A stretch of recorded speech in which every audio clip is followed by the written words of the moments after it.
نحمدہ ونصلی ونسلم علی رسولہ الکریم۔ میرے بھائیو دوستو، یہ محفل نبی پاک صلی اللہ علیہ وسلم کے تذکرے کی ہے۔ جتنی بڑی شخصیت ہے اتنی بڑا اس کا ادب ہے اور اتنے بڑے ادب کی بات ہے۔ اور اللہ پاک قرآن پاک میں کیا فرما رہے ہیں؟ یا ایھا الذین آمنوا لا ترفعوا اصواتکم فوق صوت النبی۔ میری آواز سب کو آ رہی؟ اللہ پاک یہ فرما رہے ہیں، یا ایھا الذین آمنوا لا ترفعوا اصواتکم فوق صوت النبی ولا تجہروا لہ بالقول کجہر بعضکم لبعض ان تحبط اعمالکم وانتم لا تشعرون۔ اگر اس آیت کا ترجمہ اور اس کا خلاصہ دیکھا جائے تو اس میں اللہ پاک یہ فرما رہے ہیں کہ نبی پاک صلی اللہ علیہ وسلم کے سامنے اپنی آواز کو تھوڑا سا اونچا بھی نہ کرنا، ورنہ دائرہ اسلام سے خارج ہو جاؤ گے۔ اس کا مفہوم میں عرض کر رہا ہوں آپ کے سامنے۔ اللہ پاک فرما رہے ہیں کہ جو شخص نبی پاک صلی اللہ علیہ وسلم کی آواز سے اپنی آواز کو اونچا کرے گا تو اس کے سارے اعمال غارت ہو جائیں گے۔ ان تحبط اعمالکم وانتم لا تشعرون، تمہیں پتہ بھی نہیں چلے گا۔ اور علماء لکھتے ہیں کہ اعمال تب غارت ہوتے ہیں جب آدمی ایمان سے نکل جائے، اسلام سے نکل جائے۔ تو حضور پاک صلی اللہ علیہ وسلم کی بات کو ادب سے سننا حضور پاک صلی اللہ علیہ وسلم کا ادب ہے۔ حضور کی بات کو ادب سے سن رہا ہے، سمجھ لیں حضور پاک صلی اللہ علیہ وسلم کا ادب کر رہا ہے۔ جتنی بھی بات کریں گے تمام حضرات سے صرف یہ گزارش ہے کہ میرا تذکرہ نہیں، آپ کا تذکرہ نہیں، کسی حکومت کا تذکرہ نہیں، حضور کا تذکرہ ہے، اس کو محبت سے، پیار سے، عشق سے سنیں۔ تو کوشش کریں گے انشاءاللہ۔ اللہ پاک ہم سب کو اس پہ عمل بھی کرنے کی توفیق نصیب فرمائیں، اور اللہ پاک مجھے حق بولنے کی توفیق نصیب فرمائیں، اور ہمیں جو کچھ سنیں اس بات کی بھی نیت کر لیں کہ جو بھی سنیں گے اس پہ عمل بھی کریں گے انشاءاللہ، عمل کریں گے انشاءاللہ۔ اور ایک نیت یہ بھی کر لیں کہ جو بھی بات سنیں گے اس پہ عمل بھی کریں گے اور اسے دوسروں تک بھی پہنچائیں گے، اپنی زندگی اس کے مطابق بھی گزار کے اور دوسروں تک پہنچائیں گے۔ اور ایک نیت یہ بھی کر لیں، اے اللہ آج کے بعد تو آج تک تو جو کچھ ہو گیا، اب کے بعد کی جو زندگی ہے میں کوشش کروں گا، پتہ نہیں ہوگی کہ نہیں ہوگی مجھ سے، لیکن میں کوشش کروں گا کہ اے اللہ پاک ایسی ہو جائے کہ میری وجہ سے سارا عالم ہدایت یافتہ ہو جائے۔ اللہ سارے عالم کو ہدایت نصیب فرما دے۔ سارے عزم کرتے ہیں انشاءاللہ۔ عزم کرنے کے کوئی پیسے نہیں، عزم کرنے سے کچھ بھی فرق نہیں پڑتا، لیکن اللہ پاک نیتوں کے بقدر ثواب اس کو عطا فرما دیتے ہیں۔ تو نیت کر لی سب نے انشاءاللہ۔ تو ہمارا آج کا جو موضوع ہے وہ عقیدہ ختم نبوت کے حوالے سے ہے۔ عقیدہ ختم نبوت دین اسلام کا بنیادی، مرکزی، اساسی عقیدہ ہے۔ تمام حضرات اس عقیدے کو جانتے بھی ہیں اور یہ بھی جانتے ہیں کہ جو اس عقیدے کو مانتا ہے وہی مسلمان ہو سکتا ہے۔ اگر کوئی شخص اس عقیدے کو نہیں مانتا، اس کے متعلق ہم سب کی یہ رائے ہے کہ وہ مسلمان نہیں ہوگا۔ سب کی یہی رائے ہے نا جی۔ عقیدہ ختم نبوت دین اسلام کا بنیادی اور اساسی عقیدہ ہے۔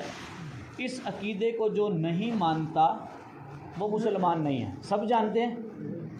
اور یہ عقیدہ اتنا اہم ہے کہ اس کا جاننا بھی ضروری ہے اور اس کا ماننا بھی ضروری ہے۔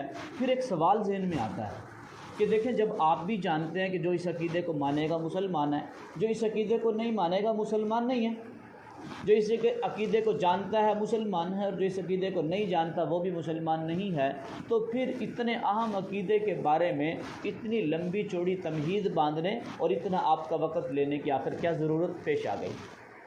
کیوں یہ سیشن ہو رہا ہے؟ کیوں میں آپ کے پاس آ گیا ہوں؟ کیوں آپ علماء سے سنتے رہتے ہیں ختم نبوت، آخر یہ اتنا بنیادی ہے، سب کو پتہ، پھر اس پہ اتنا ایمفیسائز کیوں کر رہے ہیں؟ اس پہ علماء اتنا زور کیوں دے رہے ہیں؟ کیوں اس پہ اتنا ریسورس لگ رہا ہے؟ اس کی کوئی وجہ ہوگی نا بھائی۔ جی، اس کی بہت ساری وجوہات ہیں، چند میں آپ کے سامنے عرض کر دیتا ہوں، اور انشاءاللہ جب یہ سیشن ہمارا اینڈ ہوگا تو آپ کو کچھ وجوہات خود سے بھی سمجھ آ جائیں گی۔ ایک دو میں آپ کے سامنے عرض کر دیتا ہوں۔ عقیدہ ختم نبوت یہ ایک عقیدہ ہے، اور یہ عقیدہ نبی پاک صلی اللہ علیہ وسلم کی ذات کے ساتھ جڑا ہوا ہے۔ جب اس عقیدے کا تذکرہ ہوگا تو حضور پاک صلی اللہ علیہ وسلم کا بھی تذکرہ ہوگا، اور مسلمان کے دل میں، ایک مومن کے دل میں جو حضور پاک صلی اللہ علیہ وسلم کی محبت ہے وہ حضور کے تذکرے سے مزید بڑھ جائے گی۔ حضور پاک صلی اللہ علیہ وسلم کی محبت بڑھے گی، حضور پاک صلی اللہ علیہ وسلم سے عقیدت بڑھے گی، زندگی دین کے مطابق گزارنا آسان ہو جائے گا۔ دوسرا فائدہ اس کا یہ ہوگا کہ عقیدہ ختم نبوت کا تو ہمیں پتہ ہے، لیکن عقیدہ ختم نبوت کی تفصیلات کا نہیں پتہ۔ ہمیں عقیدہ ختم نبوت کا تو پتہ ہے، عقیدہ ختم نبوت کی تفصیلات کا نہیں پتہ۔ اس کے علاوہ دوسری بات یہ ہے کہ کچھ ایسے لوگ اس وقت میں موجود ہیں جو عقیدہ ختم نبوت کا لفظ ختم نبوت کو استعمال کر کے عقیدہ ختم نبوت کا انکار کر دیتے ہیں۔ یہ کیا بات ہوئی بھئی؟ کیا مطلب ہو اس کا؟ کہ ایک کنسیپٹ ہے جس کو کہتے ہیں ری فریمنگ کیا ہوتی ہے کہ لفظ وہی ہو لیکن اس کا معنی کچھ اور لیا جائے۔ کچھ لوگ اس وقت ہمارے پاکستان بلکہ ساری دنیا میں موجود ہیں، وہ لوگ لفظ ختم نبوت کو استعمال کر کے عقیدہ ختم نبوت کا انکار کرتے ہیں۔ میں مثال سے عرض کر دیتا ہوں۔ ایک آدمی ہے، وہ نماز سے مراد لیتا ہے اللہ کا ذکر کرنا، صرف وہ کہتا ہے بس بیٹھ کے ذکر کر لو اللہ کا تو یہ نماز ہو جائے گی۔ اب وہ اس مجمع میں آئے یہاں پہ آ کے اور آ کے کہے کہ میں نے نماز پڑھی ہے، تو ہم اس سے کیا مراد لیں گے کہ اس نے وہی نماز پڑھی ہوگی جس میں قیام ہوتا ہے، جس میں رکوع ہوتا ہے، جس میں 2 سجدے ہوتے ہیں، جس میں آخر میں سلام ہوتا ہے، یہی سمجھیں گے نا جی۔ لیکن وہ نماز سے مراد کچھ اور لے رہا ہے، تو لفظ وہی استعمال کر کے اس کا مفہوم کچھ اور لینا۔ تو اس طرح کے کچھ ایسے عقیدہ ختم نبوت کے منکرین ہیں جو لفظ تو ختم نبوت کا استعمال کرتے ہیں لیکن عقیدہ ختم نبوت کا انکار کرتے ہیں، ان کا تعارف ہو جائے گا۔ اور چونکہ یہ بنیادی عقیدہ ہے، ہمارے ایمان کے ساتھ جڑا ہے، تو اس عقیدے کی حفاظت بھی ضروری ہے۔ تو اس کی حفاظت کیسے ہوگی؟ دیکھیں، ہم نے پاکستان کی اگر حفاظت کرنی ہو نا، پاکستان کی اگر حفاظت کرنی ہو تو ہمیں 2 چیزوں کا پتہ ہونا ضروری ہے۔ کتنی چیزوں کا بیٹا؟ کتنی چیزوں کا؟ 2۔ ایک تو ہمیں پتہ ہونا چاہیے کہ ہمارے ملک کی باؤنڈری کتنی ہے، کتنا ہمارا ملک ہے۔ پھر ہمارے سپاہی کو پتہ ہوگا کہ یہاں تک میری باؤنڈری ہے، اس کے اندر کوئی آیا تو اس کی خیر نہیں، یہ میری باؤنڈری ہے، یہ میری حدود ہے۔ اچھا، یہ خود بھی باہر نہیں نکلے گا اس سے، تو اپنے ملک کی حفاظت کرے گا۔ ایک تو باؤنڈری کا پتہ ہونا چاہیے اور دوسرا اپنے دشمن کا بھی پتہ ہونا چاہیے۔ اگر باؤنڈری کا پتہ نہیں، دشمن اندر گھس آئے گا، پتہ نہیں چلے گا، اور اگر دشمن کا نہیں پتہ تو دوست کے روپ میں آئے گا، وہ بھی نقصان پہنچا سکتا ہے۔ تو اس لیے ہمیں اس عقیدے کو، عقیدہ ختم نبوت کو بچانا ہے تو ہمیں اس کی تفصیلات کا بھی پتہ ہونا چاہیے کہ اس کی حدود کیا کیا ہیں، اور دوسرا اس کے دشمن کا بھی پتہ ہونا چاہیے کہ آیا اس کا دشمن کس طرح سے وار کرتا ہے، تو اس دشمن کا تعارف بھی ہمارے سیشن میں ہوگا انشاءاللہ۔ تو عقیدہ ختم نبوت 2 چیزوں کا مجموعہ ہے، ایک عقیدہ، دوسرا ختم نبوت۔ عقیدہ کسے کہتے ہیں؟ عقیدہ دیکھیں دین اسلام میں بنیادی اور مرکزی حیثیت رکھتا ہے۔ عقیدہ دین اسلام میں بنیادی، مرکزی، اساسی حیثیت رکھتا ہے۔ اگر کسی شخص کا عقیدہ ٹھیک ہوگا تو اس کے اعمال قبول ہوں گے، اگر عقیدہ ٹھیک نہیں ہوگا تو اعمال قبول نہیں ہوں گے۔ ہم یوں کہہ سکتے ہیں کہ عقیدہ انڈیپینڈنٹ ہے اور اعمال اس پہ ڈیپینڈنٹ ہے۔ اگر عقیدہ درست تو اعمال قبول ہوں گے، اگر عقیدہ درست نہیں تو اعمال قبول نہیں ہوں گے۔ اس کو مثال سے سمجھ لیتے ہیں۔ ایک شخص تھا جس کا نام تھا بابا گرو نانک، نام سنا ہو؟ یہ سکھوں کا بہت بڑا، یعنی جس کو پیشوا کہتے ہیں، مذہبی پیشوا۔ یہ پتہ کون سی کتاب پڑھتا تھا؟ یہ پڑھتا تھا قرآن پاک۔ کیا پڑھتا تھا؟ قرآن پاک۔ اس نے حج بھی کیا ہوتا، اسی بابا گرو نانک۔ نماز بھی پڑھتا تھا، اذان بھی دلواتا تھا اپنے پیشواؤں سے۔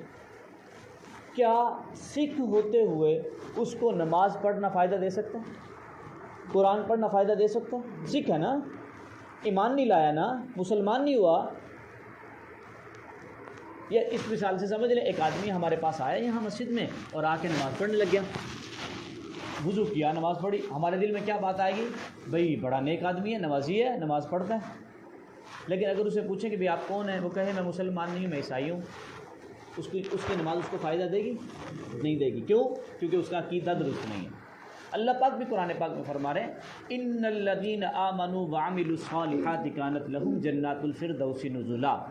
یا ایک جگہ سورہ عصر میں فرما رہے ہیں، الا الذین آمنوا وعملوا الصالحات وتواصوا بالصبر وتواصوا بالحق وتواصوا بالصبر۔ اس میں بھی اللہ تعالیٰ آمنو پہلے فرما رہے ہیں، آمنو پہلے فرما رہے ہیں، اور عاملُالصالحات بعد میں فرما رہے ہیں، یعنی ایمان پہلے ہے، اعمال بعد میں ہیں۔ تو ایمان کسے کہتے ہیں؟ اگر ایمان کی تعریف کی جائے تو ایمان ہر وہ عقیدہ، ہر وہ عمل، ہر وہ چیز جو نبی پاک صلی اللہ علیہ وسلم لے کے آئے ہیں، اس کے مجموعے کو ایمان کہتے ہیں۔ یا آسان الفاظ میں اگر کوئی ایمان کی ہم سے تعریف پوچھے تو ہمیں کم از کم ایمان کی تعریف پتہ ہو۔ ایک معاملہ ہوا تھا، وہ انشاءاللہ آگے سیشن میں آئے گا بھی، اسی اگر کارگزاری وہ آئی تو جسٹس منیر تھے، شروع جب پاکستان بنا تھا اس دور میں ایک جسٹس تھے، انہوں نے ایمان کی تعریف پوچھی تھی مسلمانوں سے جب 1953 کی تحریک ہوئی، تو یہ بڑی اخباروں میں بھی بہرحال بات آئی تھی۔ تو مسلمانوں کو ایمان کی تعریف پتہ ہونا ضروری ہے۔ ایمان کیا ہے؟ کہ درست عقائد کا مجموعہ، جو صحیح عقائد نبی پاک صلی اللہ علیہ وسلم لے کے آئے ہیں، ان سب کے مجموعے کو ایمان کہتے ہیں۔ درست عقائد کا مجموعہ ایمان کہلاتا ہے۔ تو عقائد بہت سارے ہیں۔ عقائد ہر بندے کے ہوتے ہیں، عقیدہ ہر بندے کا ہوتا ہے۔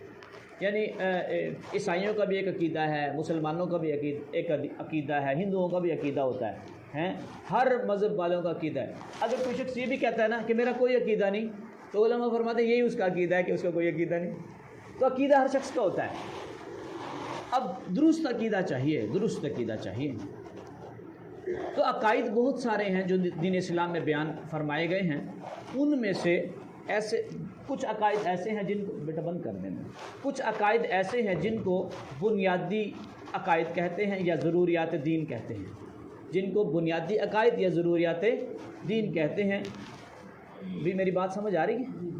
میں نے یہ عرض کیا کہ عقیدے نا بہت سارے ہیں دین اسلام میں، ان میں سے چند ایسے ہیں جن کو بنیادی عقائد کہتے ہیں۔ کیا کہتے ہیں جی؟ بنیادی عقائد کہتے ہیں، یا ان کا نام ہے ضروریات دین، کہ ان کے بغیر دین مکمل نہیں ہے۔ ان ضروریات دین عقائد میں سے یا ان عقائد میں سے یا ان بنیادی عقائد میں سے 3 عقیدے میرے بھائیو دوستو ایسے ہیں جو بہت ہی زیادہ مرکزی ہیں، یا یوں کہہ لیں کہ ان عقیدوں کو اللہ تعالیٰ نے قرآن پاک میں بار بار بیان فرمایا ہے۔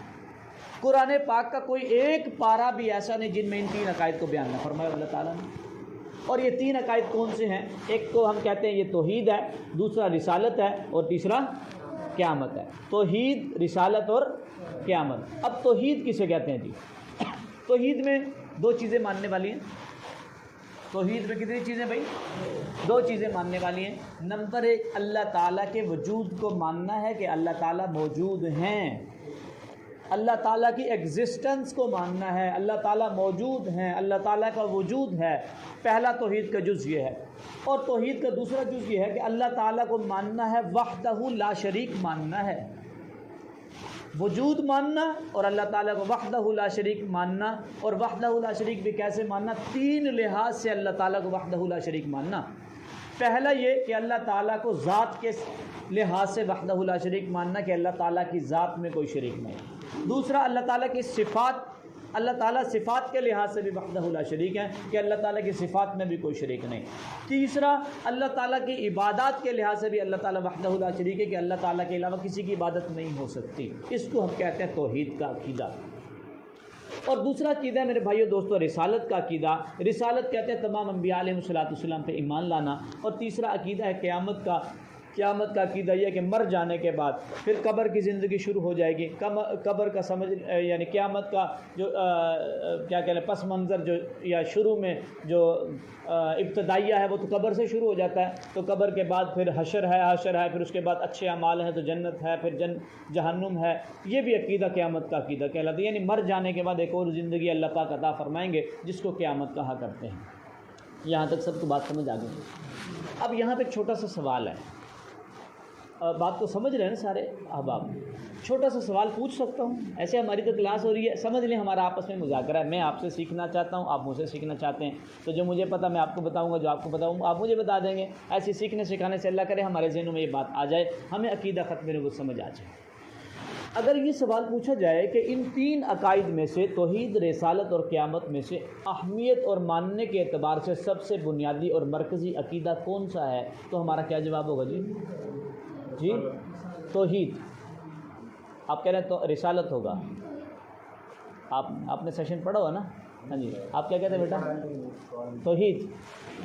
جی عام طور پہ ذہن میں یہ بات آتی ہے کہ سب سے بنیادی اور مرکزی اور اساسی عقیدہ توحید کا عقیدہ ہے، لیکن اس بات کو یہاں سمجھنا پڑے گا کہ ماننے کے اعتبار سے سب سے بنیادی مرکزی عقیدہ رسالت کا عقیدہ ہے۔ کیسے؟ میں عرض کر دیتا ہوں۔ ہمیں توحید کا کیسے پتہ چلا؟ اللہ کے نبی صلی اللہ علیہ وسلم نے آ کے بتایا کہ اللہ تعالیٰ ایک ہے، ہم نے مان لیا۔ آپ صلی اللہ علیہ وسلم کے کہنے سے مانا ہے۔ ہم نے قیامت دیکھی ہے، قبر دیکھی ہے، قبر کے بعد جنت جہنم دیکھی ہے، کس نے بتایا؟ آپ صلی اللہ علیہ وسلم نے بتایا، ہم نے مان لیا۔ فرشتے ہمارے کندھوں پہ موجود ہیں، یہاں پہ موجود ہیں، ہم کہتے ہیں دائیں کندھے پہ بھی فرشتہ ہے، بائیں کندھے پہ بھی فرشتہ ہے، کہتے ہیں نبی ہم، کس نے کہا ہے مانا ہے؟ نبی پاک صلی اللہ علیہ وسلم نے کہا تو ہم نے مان لیا۔ یعنی اگر یوں کہا جائے کہ جو عقائد ہمیں ملے ہیں وہ نبی پاک صلی اللہ علیہ وسلم سے ملے ہیں، اب سب سے پہلے نبی کو سچا مانیں گے تو ان کی باتوں کو سچا مانیں گے۔ اس کا مطلب یہ ہے کہ پہلے نبی کو مانیں گے، تو اس کا مطلب یہ ہے کہ پہلے رسالت کو مانیں گے، نبی کی نبوت کو یا رسالت کو مانیں گے۔ تو ماننے کے اعتبار سے سب سے بنیادی اور مرکزی اور اساسی عقیدہ رسالت کا عقیدہ ہے۔ توحید بے شک بڑا عقیدہ۔ اگر ہم یوں کہہ لیں عقائد کو اگر ترتیب سے لگایا جائے تو پہلا نمبر آتا ہے رسالت کا، اور یعنی ہاریزنٹل کہتے ہیں نا، آگے سے پیچھے ایسے لائن بنائی جائے ایسے، تو سب سے پہلے عقیدہ آئے گا رسالت کا عقیدہ، اور اگر یوں اوپر سے نیچے ترتیب دی جائے تو سب سے اوپر آئے گا توحید کا عقیدہ، کیونکہ بڑا عقیدہ توحید کا عقیدہ ہے۔ ماننے کے اعتبار سے اگر اس بلڈنگ میں داخل ہونا ہے تو اس دروازے سے داخل ہونا پڑے گا، یہ دروازہ رسالت سمجھ لیں، اور باقی بڑا عقیدہ چھت سمجھ لیں توحید کے عقیدے کو۔ تو بڑا عقیدہ تو توحید ہی، آپ نے بالکل ٹھیک کہا تھا، لیکن ماننے کے اعتبار سے مرکزی اور بنیادی عقیدہ رسالت کا عقیدہ ہے۔ تو جو رسالت کے عقیدے کا انکار کر دے گا وہ سارے دین اسلام کا انکار کرے گا۔ جو رسالت کے عقیدے کا انکار کرے گا وہ سارے دین اسلام کا انکار کرے گا۔ اور میرے بھائیو دوستو، اس بات کو ذہن میں بٹھا لیں کہ اگر رسالت بدل جائے، اگر نبوت بدل جائے، سارا دین بدلتا ہے۔ اگر نبی بدلتا ہے تو سارا دین بدلتا ہے۔ ایک شخص ایران کا رہنے والا تھا جس کا نام تھا بہاءاللہ ایرانی اس کا نام تھا۔ اس نے نبوت کا جھوٹا دعویٰ کیا۔ اس کے ماننے والوں کو بہائی کہتے ہیں، ہمارے ملتان میں بھی اس وقت موجود ہیں وہ بہائی، اس کے ماننے والے۔ اس نے نبوت کا جھوٹا دعویٰ کیا، اس نے کہا کہ میں نبی ہوں۔ اس نے کیا کیا کہ دین اسلام کے طرح کا ایک دین لے کے آیا۔ اب اس نے کیا کہا کہ بھئی مجھے نبی مان لو اور میں اللہ تعالیٰ کا سایہ ہوں، بہاءاللہ ہوں۔ نام تو کچھ اور تھا، غلام حسین کے کیا نام تھا اس کا، لیکن اس نے کہا کہ میں بہاءاللہ ہوں، مجھے مان لو۔ اس کے ماننے والوں کی ساری چیزیں بدل گئی۔ اس نے کیا کیا کہ مکہ کے بجائے ایک جگہ عکا ہے فلسطین میں، اس کی طرف کہا کہ اس طرف منہ کریں گے، تو سب نے منہ اس طرف کر لیا۔ اس نے کہا کہ نمازیں 5 نہیں، نمازیں 3 ہوگی، کبریٰ صغریٰ وسطیٰ، تو سب نے 3 نمازیں پڑھنا شروع کی جو اس کو مان رہے تھے۔ اس کے بعد اس نے کہا کہ مہینے 19 ہوں گے سال کے، تو انہوں نے مان لیا کہ ٹھیک ہے 19 دن کا ایک مہینہ اور 19 مہینے ہوں گے ٹوٹل 19 دن کے، اور 19 دن کے روزے اس نے کہہ دیے، تو انہوں نے مان لیا۔ اب اس کے ماننے والوں نے وہ سارے عقائد لے لیے جو اس نے بتائے تھے، ان کی اصل میں جھوٹی، میں تو مثال دے رہا ہوں نا، اس نے چاہے جھوٹی نبوت تھی ویسے، یعنی نبوت کا جھوٹا دعویٰ کیا، لیکن انہوں نے نبی بدلا ہے تو سارے کا سارا مذہب بدل جائے گا، سارے کے سارے عقائد بدل جائیں گے، سارے کے سارے اعمال بدل جائیں گے۔ تو رسالت کا عقیدہ انتہائی مرکزی، بنیادی اور اساسی عقیدہ ہے۔ بات یہاں تک سمجھ آ گئی سب کو؟ رسالت کا عقیدہ کسے کہتے ہیں، اس بات کو ہم ذہن نشین کر لیں۔ رسالت میں 2 چیزیں ماننی ہیں۔ رسالت میں جی کتنی چیزیں ماننی ہیں؟ 2 چیزیں ماننی ہیں۔ ایک رسالت میں یہ بات ماننی ہے کہ حضرت آدم علیہ السلام، یہ باتیں یاد رکھنی، میں نے آخر میں پوچھنی ہے بچوں سے، آپ بچوں سے پوچھنی ہے، یاد رہیں گی نا؟ یاد رکھ رہے ہیں؟ چلیں، رسالت میں 2 چیزیں ماننے والی ہیں۔ ایک تو یہ کہ حضرت آدم علیہ السلام سے لے کے حضرت عیسیٰ علیہ السلام تک جتنے بھی نبی آئے، رسول آئے، ان کو نبی اور رسول ماننا، ان کے بارے میں 3 عقائد رکھنے، ان کو نبی اور رسول ماننا، ان سے محبت کرنا، ان کا ادب کرنا، ان کو کامیاب ماننا، یہ 4 عقائد ان کے بارے میں رکھنے پڑیں گے۔ یعنی نبوت رسالت کا پہلا جز کیا ہے کہ حضرت آدم علیہ السلام سے لے کے عیسیٰ علیہ السلام تک جتنے بھی نبی آئے، ان نبیوں کے بارے میں 4 عقائد رکھنے ہیں، ان پر ایمان لانا، ان سے محبت کرنا، ان کا ادب کرنا اور ان کو کامیاب ماننا۔ آپ صلی اللہ علیہ وسلم کے بارے میں، اور رسالت کا دوسرا جز یہ ہے کہ حضور پاک صلی اللہ علیہ وسلم کے بارے میں 6 عقائد رکھنا۔ کتنے؟ 6۔ آپ صلی اللہ علیہ وسلم پر ایمان لانا یا نبی اور رسول ماننا، آپ صلی اللہ علیہ وسلم کا ادب کرنا، آپ صلی اللہ علیہ وسلم سے محبت کرنا، آپ صلی اللہ علیہ وسلم کو کامیاب ماننا۔ یہ تو 4 وہی ہیں جو باقی انبیاء کے بارے میں بھی ہم نے عقائد رکھنے ہیں۔ 2 عقائد ایسے ہیں جو نبی پاک صلی اللہ علیہ وسلم کے بارے میں اس کے علاوہ بھی رکھنے ہیں۔ وہ عقائد کیا ہیں؟ وہ عقیدہ پہلا یہ کہ آپ صلی اللہ علیہ وسلم کو عالمی نبی ماننا، کہ اب تمام عالم کے نبی حضور پاک صلی اللہ علیہ وسلم ہیں، انسانوں کے نبی حضور پاک صلی اللہ علیہ وسلم ہیں، حیوانوں کے نبی حضور پاک صلی اللہ علیہ وسلم ہیں، چرند کے پرند کے نبی حضور پاک صلی اللہ علیہ وسلم ہیں، جنوں کے نبی حضور پاک صلی اللہ علیہ وسلم ہیں، فرشتوں کے نبی حضور پاک صلی اللہ علیہ وسلم ہیں۔ اگر یوں کہا جائے کہ جہاں جہاں تک اللہ تعالیٰ کی ربوبیت ہے ان سارے عالموں تک نبی پاک صلی اللہ علیہ وسلم کی نبوت اور رسالت ہے۔ تو آپ صلی اللہ علیہ وسلم تمام عالم کے نبی ہیں۔ اس بات کو ماننا کہ حضور پاک صلی اللہ علیہ وسلم عالمی نبی ہیں، یہ 5واں جز ہوا رسالت کے دوسرے جز کا۔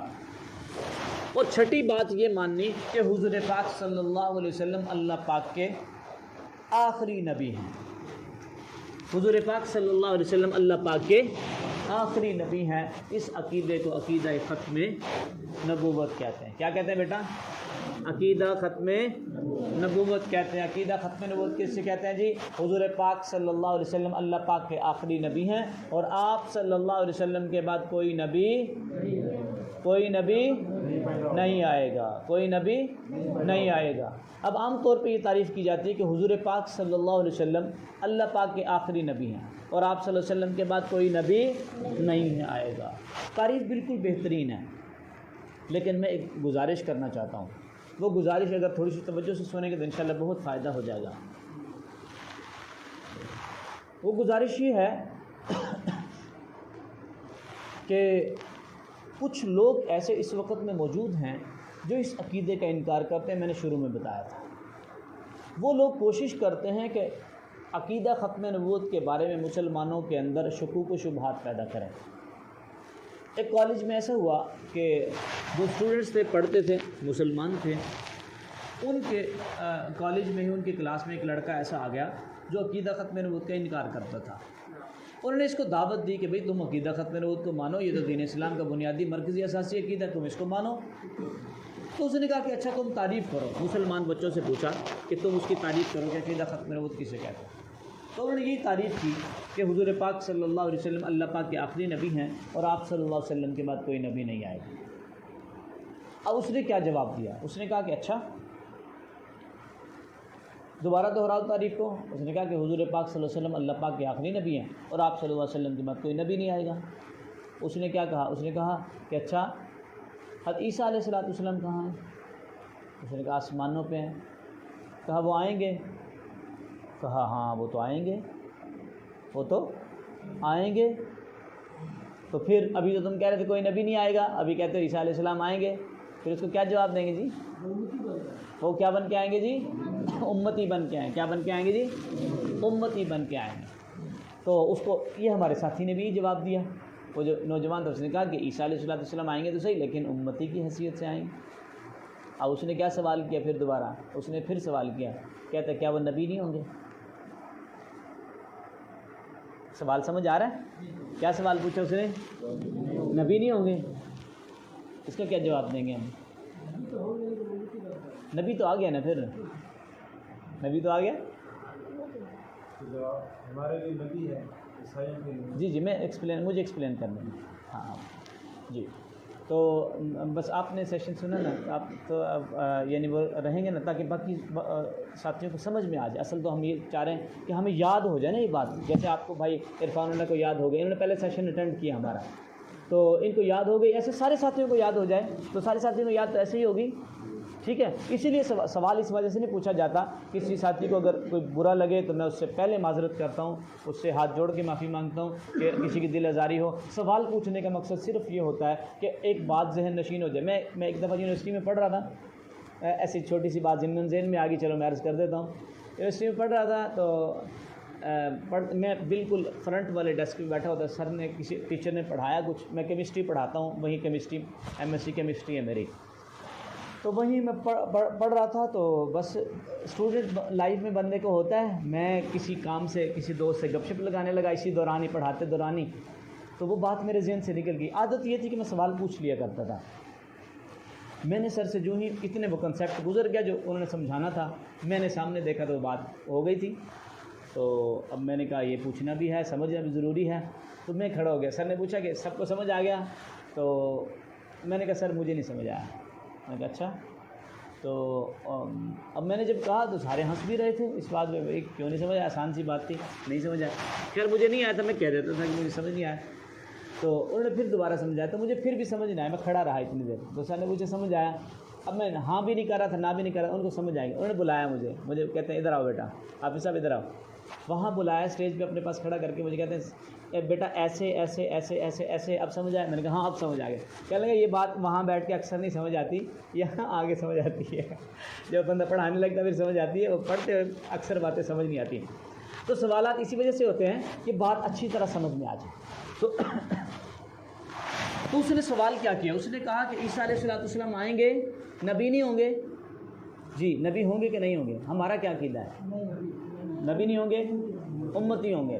دیکھیں اس بات کو ذہن میں رکھ لیں، اگر عیسیٰ علیہ السلام کا انکار کیا تو رسالت کے ایک جز کا انکار ہو جائے گا۔ عیسیٰ علیہ السلام کو اللہ پاک نے نبوت دی ہے، اور نبوت اللہ پاک دینے کے بعد کسی سے واپس نہیں لیتے۔ کیوں؟ کیونکہ نبوت اللہ تعالیٰ کی سلیکشن ہے، اور اللہ کی سلیکشن میں نقص نہیں ہو سکتا، اللہ کی سلیکشن میں نقص نہیں ہو سکتا۔ کسی سے عہدہ تو تب واپس لیا جاتا ہے نا جب اس کا اہل نہ ہو، تو اللہ کی سلیکشن میں، اللہ کے انتخاب میں کوئی کمی نہیں ہو سکتی۔ اس وجہ سے اگر نبی عیسیٰ علیہ السلام کی نبوت کا انکار کرے گا تو اس کا مطلب ہے یہ دائرہ اسلام سے خارج ہو جائے گا۔ تو عیسیٰ علیہ السلام نبی بھی ہوں گے، عیسیٰ علیہ السلام امتی بھی ہوں گے۔ پھر وہ سوال کیا اس نے، اب ہمارے ساتھی نے وہی جواب دیا، اس نے کہا نبی نہیں ہوں گے، یہ کیا آ گیا۔ پھر وہ بعد میں ہمارے ساتھیوں نے پھر جا کے بعد میں بات ہوئی، پھر یہاں سے دوبارہ بات شروع ہوئی، اسے بتایا کہ نہیں نبی بھی ہوں گے اور امتی بھی ہوں گے۔ تو اس نے پھر سوال کیا۔ میں یہ عرض کرنا چاہ رہا ہوں کہ دیکھیں اس عقیدے کے منکرین کی کتنی تیاری ہے، اور ہمارے مسجد میں بیٹھنے والے ایک نمازی کی کتنی تیاری ہے، اس کا حال دیکھیں کہ جو کبھی کبھی مسجد میں آتا ہے، پھر اندازہ لگائیں کہ وہ مخالف کتنی تیاری کر رہا ہے اور ہم تیاری میں کتنا پیچھے ہیں۔ تو یہ سیشن ہونا چاہیے تھا۔ تو اب یہیں سے انشاءاللہ آگے بات کو شروع کرتے ہیں۔ تو وہ سوال یہاں پہ ہماری بات چل رہی تھی کہ عیسیٰ علیہ السلام نبی بھی ہوں گے اور امتی بھی ہوں گے۔ تو اس نے پھر سوال کیا کہ آیا بھئی ایسا کیسے ہو سکتا ہے کہ ایک ہی آدمی ہو، ایک وقت میں نبی بھی ہو اور ایک ہی وقت میں امتی بھی ہے؟ ایسا کیسے ہو سکتا ہے؟ یہ تو بڑی مشکل سی بات ہے، ایسا کیسے ہو سکتا ہے؟ پھر سوال داغ دیا اس نے، کہتا ہے ایک ہی آدمی ہو، ایک ہی وقت میں نبی بھی ہے اور امتی بھی ہے۔ بھی اس کو کیا جواب دیں گے؟ اس کو ایک آدمی ایک وقت میں دو ہو سکتا ہے؟ نہیں ہو سکتا۔ کیا ہو سکتا ہے؟ جی میں عرض کر دیتا ہوں، پہلے اس سوال کی بنیاد کو سمجھنا پڑے گا کہ کیا ایک آدمی کی دو حیثیتیں ہو سکتی ہیں؟ سوال اصل میں یہ پوچھنا چاہ رہے ہیں، کیا ایک ہی آدمی نبی بھی ہو سکتا ہے اور امتی بھی ہو سکتا ہے؟ دیکھیں جی، میں یہاں پہ آیا ہوں، آپ بھی یہاں پہ بیٹھے ہوں، اگر 5-6 لوگ ایسے جو ان پردوں کے اندر بیٹھے ہوئے ہیں، ان لوگوں سے پوچھا جائے کہ آپ کون ہیں تو کہیں گے ہم معتکف ہیں۔ کیا کہیں گے؟ اعتکاف والے ہیں، آئے بیٹھے ہیں مسجد میں۔ اور اگر یہی لوگ گھر میں چلے جائیں تو یہ معتکف نہیں ہوں گے، گھر کے ممبر ہوں گے۔ اگر اپنے ادارے میں چلے جائیں اس ادارے کے ملازم ہوں گے۔ ایک ہی وقت میں معتکف بھی، گھر کے ممبر بھی، اور اپنے ادارے میں ملازم بھی، کسان بھی، اور ایک ہی وقت میں ٹیچر بھی۔ میں اپنے اسکول میں پڑھاتا ہوں، میں جب اس اسکول میں جاتا ہوں تو ایز اے ٹیچر جاتا ہوں، میری حیثیت ٹیچر کی ہوتی ہے۔ جب میں گھر میں آتا ہوں، گھر میں بن سکتا ہوں ٹیچر؟ نہیں بن سکتا، نہیں بننے دیتے گھر والے، نہیں بننے دیتے۔ بھائی میں کان پکڑوا سکتا ہوں، وہ وہاں تو جس کو مرضی کان پکڑوا دے، تو وہ گھر میں ممبر کی حیثیت۔ اب ایک ہی شخص ہے، ٹیچر بھی ہے، گھر کا ممبر بھی ہے۔ میں اگر یونیورسٹی پڑھنے جاتا ہوں تو اسٹوڈنٹ ہوں، تو ایک آدمی کی دو حیثیتیں ہو سکتی ہیں، اور یہ حیثیتیں تبدیل کیوں ہوتی ہیں؟ جب نسبت تبدیل ہو جائے۔ اگر آپ لوگوں کی نسبت مسجد کی طرف ہوگی تو آپ مسجد کے نمازی ہیں، گھر کی طرف ہوگی تو گھر کے ممبر ہیں، اسکول کالج کی طرف ہوگی اس کے اسٹوڈنٹ ہیں یا ٹیچر ہیں۔ اسی طرح سے اگر میری نسبت میرے والد صاحب کی طرف کر دی جائے تو میں اپنے والد صاحب کا بیٹا ہوں، اگر میری نسبت میرے بیٹے کی طرف کر دی جائے تو میں اپنے بیٹے کا والد ہوں۔ ایک ہی وقت میں باپ بھی، ایک ہی وقت میں بیٹا بھی۔ کیوں؟ نسبت کو تبدیل کر دیا جائے تو حیثیت یا اسٹیٹس یا اس کا مقام تبدیل ہو جاتا ہے۔ اسی طرح سے عیسیٰ علیہ السلام کی دو حیثیتیں ہیں، ان کی نسبتوں کو تبدیل کریں گے تو حیثیتیں بھی تبدیل ہو جائیں گی۔ عیسیٰ علیہ السلام کی اگر نسبت کریں گے بنی اسرائیل کی طرف تو وہ بنی اسرائیل کے نبی ہوں گے، اور عیسیٰ علیہ السلام کی نسبت کریں گے نبی پاک صلی اللہ علیہ وسلم کی طرف تو نبی پاک صلی اللہ علیہ وسلم کے امتی ہوں گے۔ تو ایک ہی وقت میں عیسیٰ علیہ السلام نبی بھی ہوں گے اور امتی بھی ہوں گے۔ بات میری کلیئر ہوگی؟ یہاں تک کسی کو سمجھ نہ آئی ہے تو پوچھ سکتا ہوں۔ تو عیسیٰ علیہ السلام نبی بھی ہوں گے، عیسیٰ علیہ السلام امتی بھی ہوں گے۔ جب عیسیٰ علیہ السلام کی نسبت کریں گے بنی اسرائیل کی طرف تو اس کے نبی، اور عیسیٰ علیہ السلام کی جب نسبت کریں گے نبی پاک صلی اللہ علیہ وسلم کی طرف تو نبی پاک صلی اللہ علیہ وسلم کے امتی۔ اس کے بارے میں اللہ پاک قرآن پاک میں بھی فرماتے ہیں وَإِذْ أَخَذَ اللَّهُ مِيثَاقَ النَّبِيِّينَ لَمَا آتَيْتُكُم مِّن كِتَابٍ وَحِكْمَةٍ ثُمَّ جَاءَكُمْ رَسُولٌ مُصَدِّقٌ لِّمَا مَعَكُمْ لَتُؤْمِنُنَّ بِهِ وَلَتَنصُرُنَّهُ۔ اس آیت کا مفہوم خلاصہ میں اپنے الفاظ میں بیان کرتا ہوں سمجھانے کے لیے، اصل میں مکمل ترجمہ کرنے کی ضرورت نہیں، آپ کو صرف ایک بات سمجھانا چاہ رہا ہوں۔ اس آیت میں اللہ پاک یہ فرما رہے ہیں، اس آیت میں اللہ پاک نے نبیوں سے عہد لیا ہے، نبیوں سے یہ کہا ہے کہ جب اے انبیاء علیہ السلام کی جماعت، جب میں تمہیں نبوت دے دوں اور تمہیں کتاب دے دوں، تمہیں شریعت دے دوں، اور تم اپنی شریعت، کتاب اور نبوت کے مطابق لوگوں وہاں دنیا میں جا کے زندگی گزار رہے ہو، پھر ثم جاءکم رسول، پھر ایک رسول آ جائیں مصدق لما معکم، جو تمہاری بھی تصدیق کریں، تو پھر تم نے کیا کرنا ہے؟ تم نے ان کی مدد کرنی ہے، ان پہ ایمان لے آنا ہے۔ یہ اللہ تعالیٰ عہد لے رہے ہیں۔ سارے انبیاء علیہ السلام نے اس کا اقرار کیا کہ ہم ایمان لاتے ہیں، ہم اس یعنی جس کا مفہوم ہے کہ ہم اس بات کا اقرار کرتے ہیں کہ ہم یہ کام کریں گے۔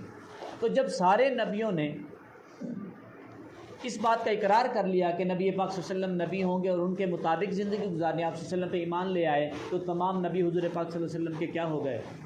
امتی ہو گئے۔ تو عیسیٰ علیہ السلام بھی نبی پاک صلی اللہ علیہ وسلم کے امتی ہو گئے۔ امتی کی حیثیت سے آئیں گے، نبی بھی ہوں گے، لیکن اپنی نبوت کو نہیں چلائیں گے۔ عیسیٰ علیہ السلام وہ پھر سوال کرتے ہیں کہ نبوت کو کیوں نہیں چلائیں گے؟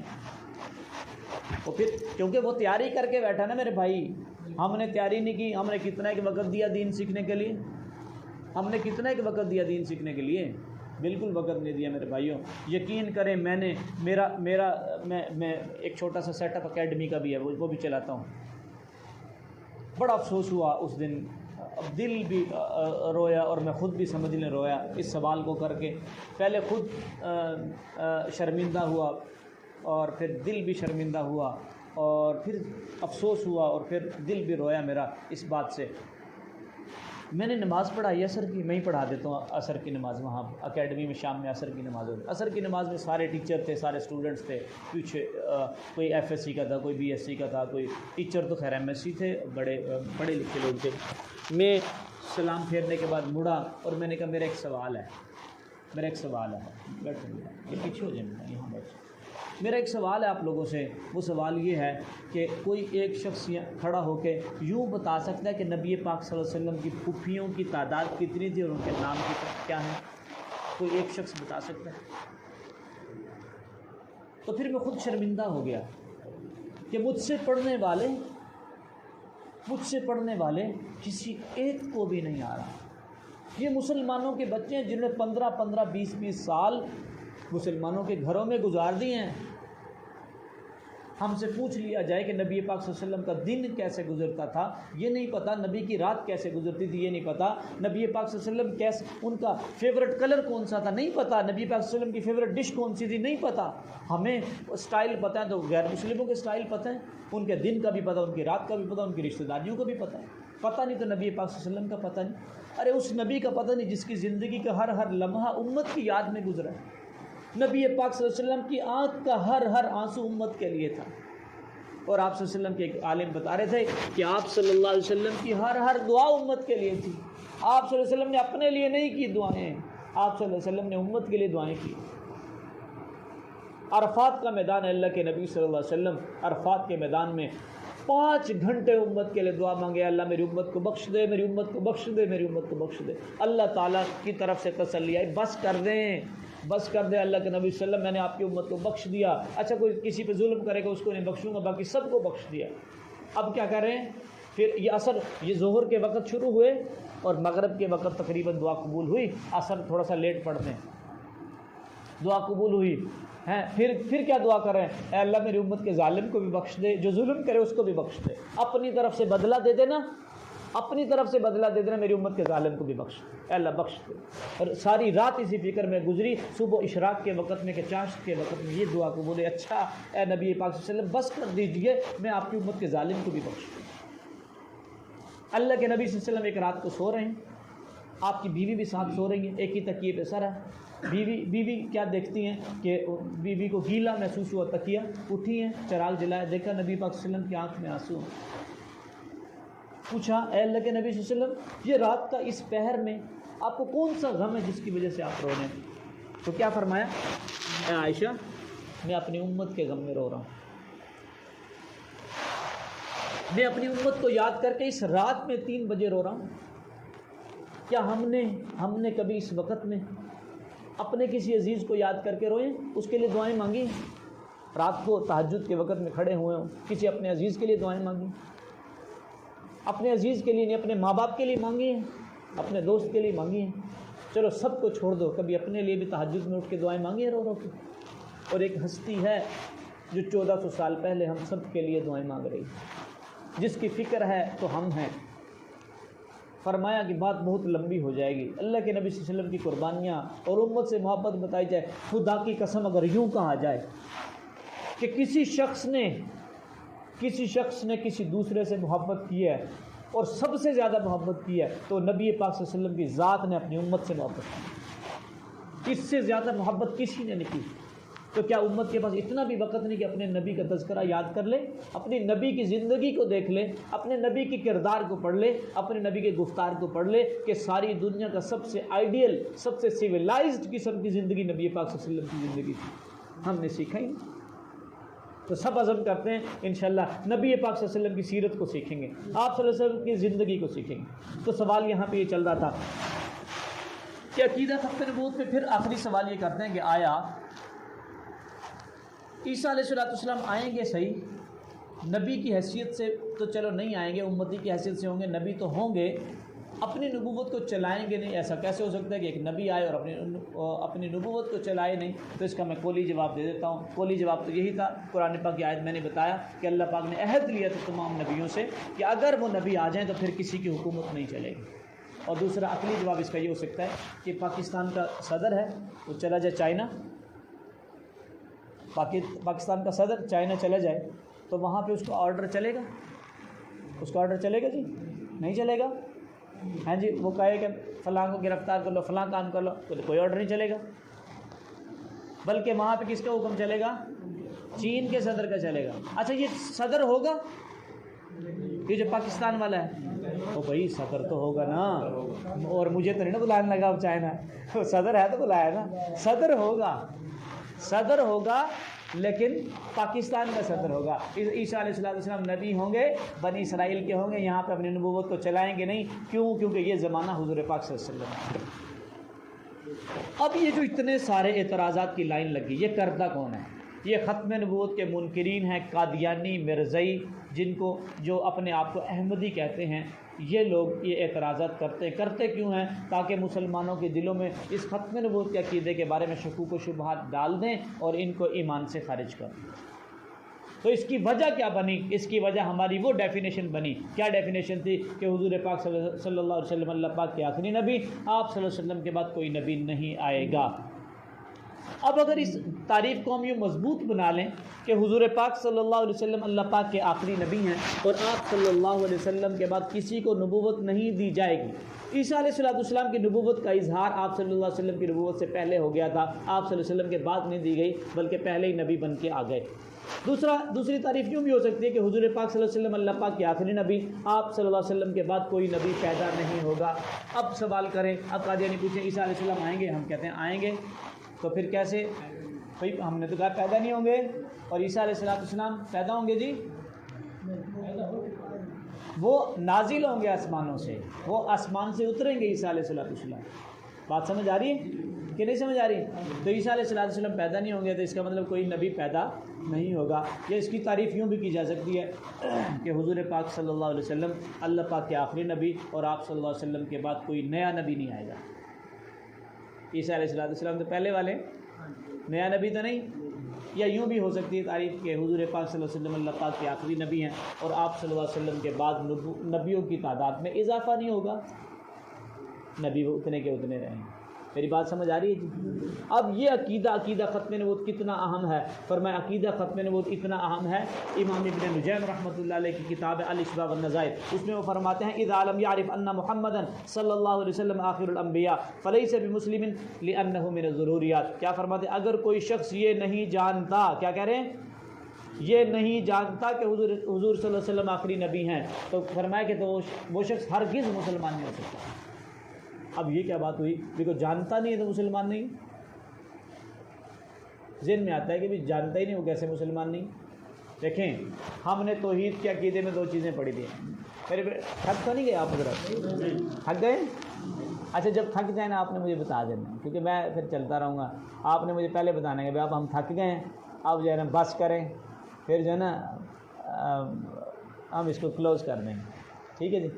وہ ایسے ہی ہوتا ہے نا، کافی دفعہ ایسے ہی ہے، پیچھے بچے پڑھ رہے ہوتے ہیں، بات چیت کر رہے ہوتے ہیں، پیچھے والے سے پوچھو ہاں جی، وہ میں کیمسٹری پڑھاتا ہوں، ایک سوال ایسی بات ذہن میں آ گئی ہم ایک چیز کنسیپٹ پڑھاتے ہیں بانڈ کا، ایک دن میں پڑھا رہا تھا، ایک ٹیچر بلکہ پڑھا رہے تھے، انہوں نے ایسے کاربن بنایا، اس کے اوپر بانڈ بنا دیا، ایسے بانڈ بنا دیا، لائنیں کھینچ دی، پیچھے بچہ ایک سویا ہوا تھا، اس کو بانڈ پڑھایا، بڑا لمبا کنسیپٹ ہے، بہت لمبی چیز ہے، تو اس کی آنکھ کھلی تو پوچھا سر نے جی آپ کو سمجھ آ گئی؟ سب نے کہا یس سر، جیسے بچوں کی یس سر، آئے نہ آئے یس سر۔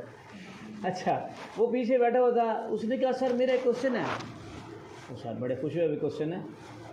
اچھا سر یہ جو آپ نے لکھا ہے یہ کاربن اور کاربن کے درمیان ایک ڈنڈا بنا دیا آپ نے، اور کاربن کے درمیان دو ڈنڈے بنا دیے۔ وہ جو کیمسٹری کا ٹیچر تھا وہ کہ میں حیران رہ گیا کہ وہ جو بانڈ میں سارا پیریڈ ہو گیا سمجھا رہا ہوں، یہ مجھے کہتا ہے یہ ڈنڈا ہے یہ ڈنڈا ہے۔ تو یہ وہ کہتا ہے یقین کریں اس کا میں جواب ہی نہیں دے سکا، مجھ سے لفظ ہی نہ بولا جائے میری پڑھائی کیمسٹری کا یہ حشر کیا اس نے۔ میں نے اس دن اس کو جواب، میں نے کہا بیٹا میں جواب نہیں دے سکتا، میں کل آگے جواب دوں گا، وہ واپس چلے گئے۔ تو ایسا نہ ہو کہ میں بولتا چلا جاؤں اور ہمیں بات ہی نہ سمجھ آئے، ہیں جی؟ تو جو ہی بات نہ سمجھ آئے تو پھر آپ مجھے بتا دیں گے کہ بس بھائی اب کلوز کر دیں، ہم پھر کبھی پڑھ لیں گے انشاءاللہ، ٹھیک ہے جی؟ توجہ ہے سب کی؟ چلیں امام ابن نجیم رحمۃ اللہ علیہ فرماتے ہیں کہ جو شخص یہ جانتا ہی نہیں ہے وہ بھی مسلمان نہیں ہے، یعنی عقیدہ ختم نبوت کو جانتا نہیں وہ بھی مسلمان ہے۔ کیا مطلب؟ دیکھیں ہم نے توحید میں دو چیزیں پڑھی تھی، ایک یہ کہ اللہ تعالیٰ کے وجود کو ماننا ہے اور اللہ تعالیٰ کو وحدہ لا شریک ماننا، دو چیزیں مانی تھی نا، توحید میں اللہ تعالیٰ کے وجود کو بھی ماننا ہے اور اللہ تعالیٰ کو وحدہ لا شریک بھی ماننا ہے۔ اب ایک کوئی شخص ہو اور یوں کہے کہ بھئی میں اللہ تعالیٰ کے وجود کو تو مانتا ہوں لیکن مجھے یہ نہیں پتا کہ اللہ تعالیٰ کتنے ہیں، مجھے نہیں پتا، اب بتائیں یہ مسلمان ہوگا؟ کیوں نہیں ہوگا؟ کیونکہ توحید میں نقص ہے، توحید کو جانتا نہیں ہے۔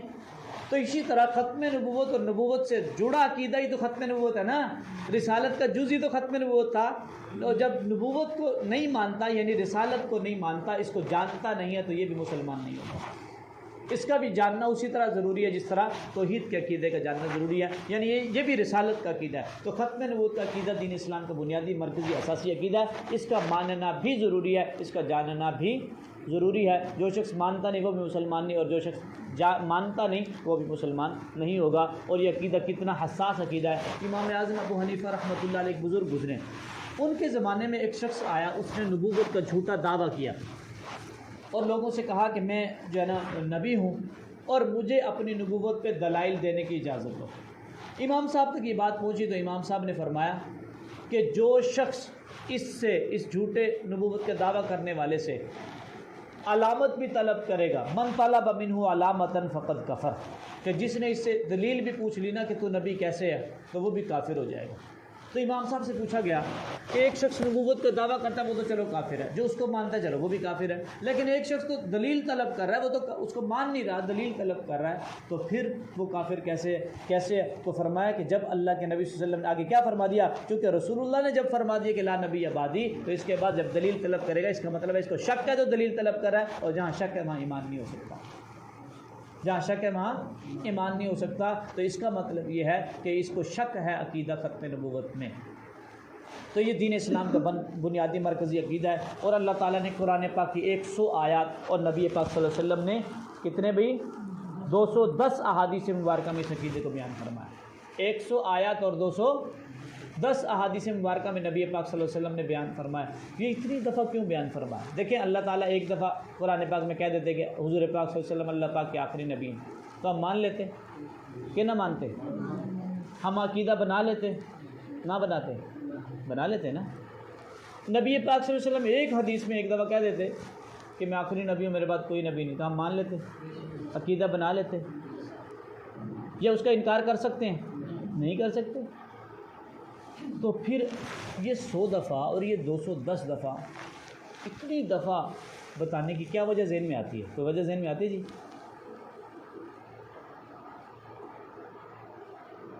کوئی وجہ ذہن میں آتی ہے؟ بھائی بار بار جب کہہ رہا ہے، میں کسی آدمی کے پاس گیا ہوں کام کے لیے، میں کہتا ہوں یار میرا فلاں کام ہے، السلام علیکم بھائی عرفان اللہ صاحب، میرا یار یہ کام کرنا ہے آپ نے، اچھا تو یار بھولنا نہیں، دیکھو میرا کام کرنا، اچھا میں اچھا یار بھولنا نہیں میرا کام کرنا، اچھا پھر فون کر کے کہو یار بھولے تو نہیں میرا کام تھا، کیوں؟ کیونکہ میں اس کو ضروری سمجھتا ہوں۔ سر وہ میں ٹیچر ہوں نا، اس وجہ سے تھوڑا تھوڑا اس طرح کی باتیں ذہن میں، مثالیں بھی وہی ذہن میں آتی ہیں۔ ٹیچر آیا کلاس میں، کہتا ہے آپ کا کیمسٹری کا ٹیسٹ ہے لیکن چیپٹر نمبر 5 کو اچھی طرح یاد کرنا۔ کیمسٹری کا ٹیسٹ ہے، چیپٹر نمبر 5 کو اچھی طرح یاد کرنا۔ پھر آ کے کہتا ہے کیمسٹری کا ٹیسٹ ہے، چیپٹر نمبر 5 کو اچھی طرح یاد کرنا، مطلب چیپٹر نمبر 5 میں سے کچھ نہ کچھ آئے گا، پیپر ہے یہ امپورٹنٹ ہے۔ تو اصل میں یہ عقائد امپورٹنٹ ہیں، عقیدہ ختم نبوت اتنا امپورٹنٹ ہے کہ اللہ تعالیٰ 100 آیات اس کے لیے اتار رہے ہیں، اور نبی پاک صلی اللہ علیہ وسلم 210 احادیث مبارکہ میں اس عقیدے کو بیان فرما رہے ہیں، اتنا اہم ہے۔ اور پھر اس 100 دفعہ اور 210 دفعہ اس عقیدے کو بیان کرنے سے ایک اور بات بھی پتہ چلتی ہے، وہ بات یہ ہے کہ اللہ تعالیٰ کو اور نبی پاک صلی اللہ علیہ وسلم کو اس امت سے بہت زیادہ محبت ہے، بہت زیادہ محبت ہے۔ کیوں؟ میں ایک مثال دیا کرتا ہوں۔ میرا ایک چھوٹا بیٹا ہے جس کا نام محمد ابو بکر ہے۔ شروع میں جب چھوٹا سا تھا نا، تو چائے پیتے، ابھی خیر چھوٹا ہی ہے، 1.5 سال کا ہے، وہ چائے پیتے نا تو چائے کے کپ میں ہاتھ مارتا تھا۔ اچھا اس کی والدہ نے 1 دفعہ منع کیا، 2 دفعہ منع کیا، 3 دفعہ کیا، 4 دفعہ کیا، 5 10 15 دفعہ جب کیا نا، تنگ آ گئی۔ تنگ آ کے اس نے کیا کیا، اس کا ہاتھ پکڑا اور اس کپ کے ساتھ ایسے انگلی لگا دی۔ اس نے فوراً پیچھے کھینچی، اور اس کے بعد اس کے قریب بھی کرو نا کپ، کہتا نہیں میں نے اس کو ہاتھ لگاتا۔ بات سمجھ آ گئی؟ تو ماں نے کہا چکھ کے دیکھ لے ذرا، تجھے مزہ آ جائے گا، ہے تنگ آ گئی۔ اس کے بعد پھر وہ سکون سے ہو گیا، اب نہیں اس کو ہاتھ لگاتا۔ تو دیکھیں والدہ محبت کرتی تھی، 1 دفعہ روک دیا، 2 دفعہ روک دیا، 3 دفعہ، 10 دفعہ، 15 دفعہ، 20 دفعہ روکنے کے بعد ماں کے دے ذرا چکھ لے جا تو دیکھ لے، تجھے تبھی سمجھ آئے گی۔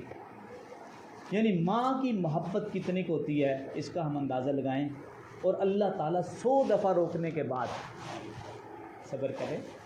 نبی پاک صلی اللہ علیہ وسلم 210 دفعہ روک رہے، دیکھو لوگو گمراہ نہ ہو جانا، میں آخری نبی ہوں میرے بعد کوئی نبی نہیں، میں آخری نبی ہوں میرے بعد کوئی نبی نہیں۔ اللہ کے نبی صلی اللہ علیہ وسلم حدیث مبارکہ میں فرما رہے ہیں انا آخر الانبیاء وانتم آخر الامم، کہ اے میں نبیوں میں سے آخری ہوں اور تم امتوں میں سے آخری ہو۔ اے لوگوں ہم اس بات کو یاد رکھنا، اس بات کو یاد رکھنا، فرمایا انہ لا نبی بعدی ولا امت بعدکم، کہ میرے بعد کوئی نبی نہیں اور تمہارے بعد کوئی امت نہیں ہیں۔ اور قرآن پاک میں اللہ پاک کیا فرما رہے ہیں؟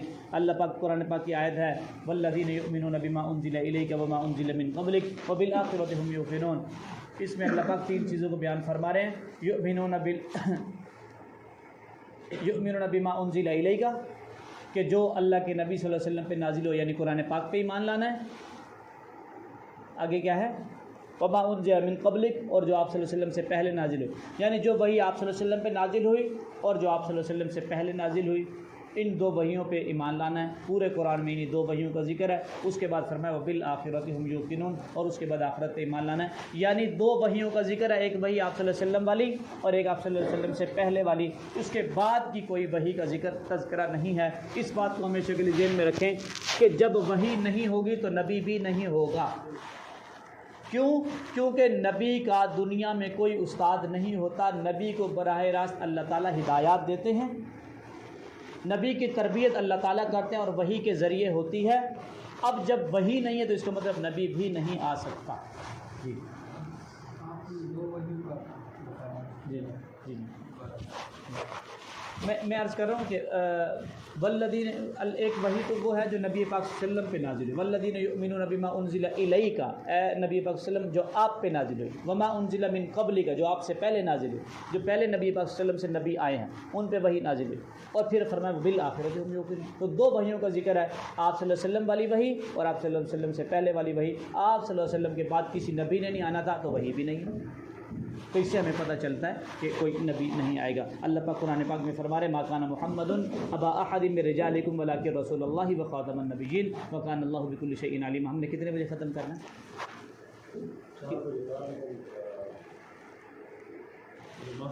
ہے؟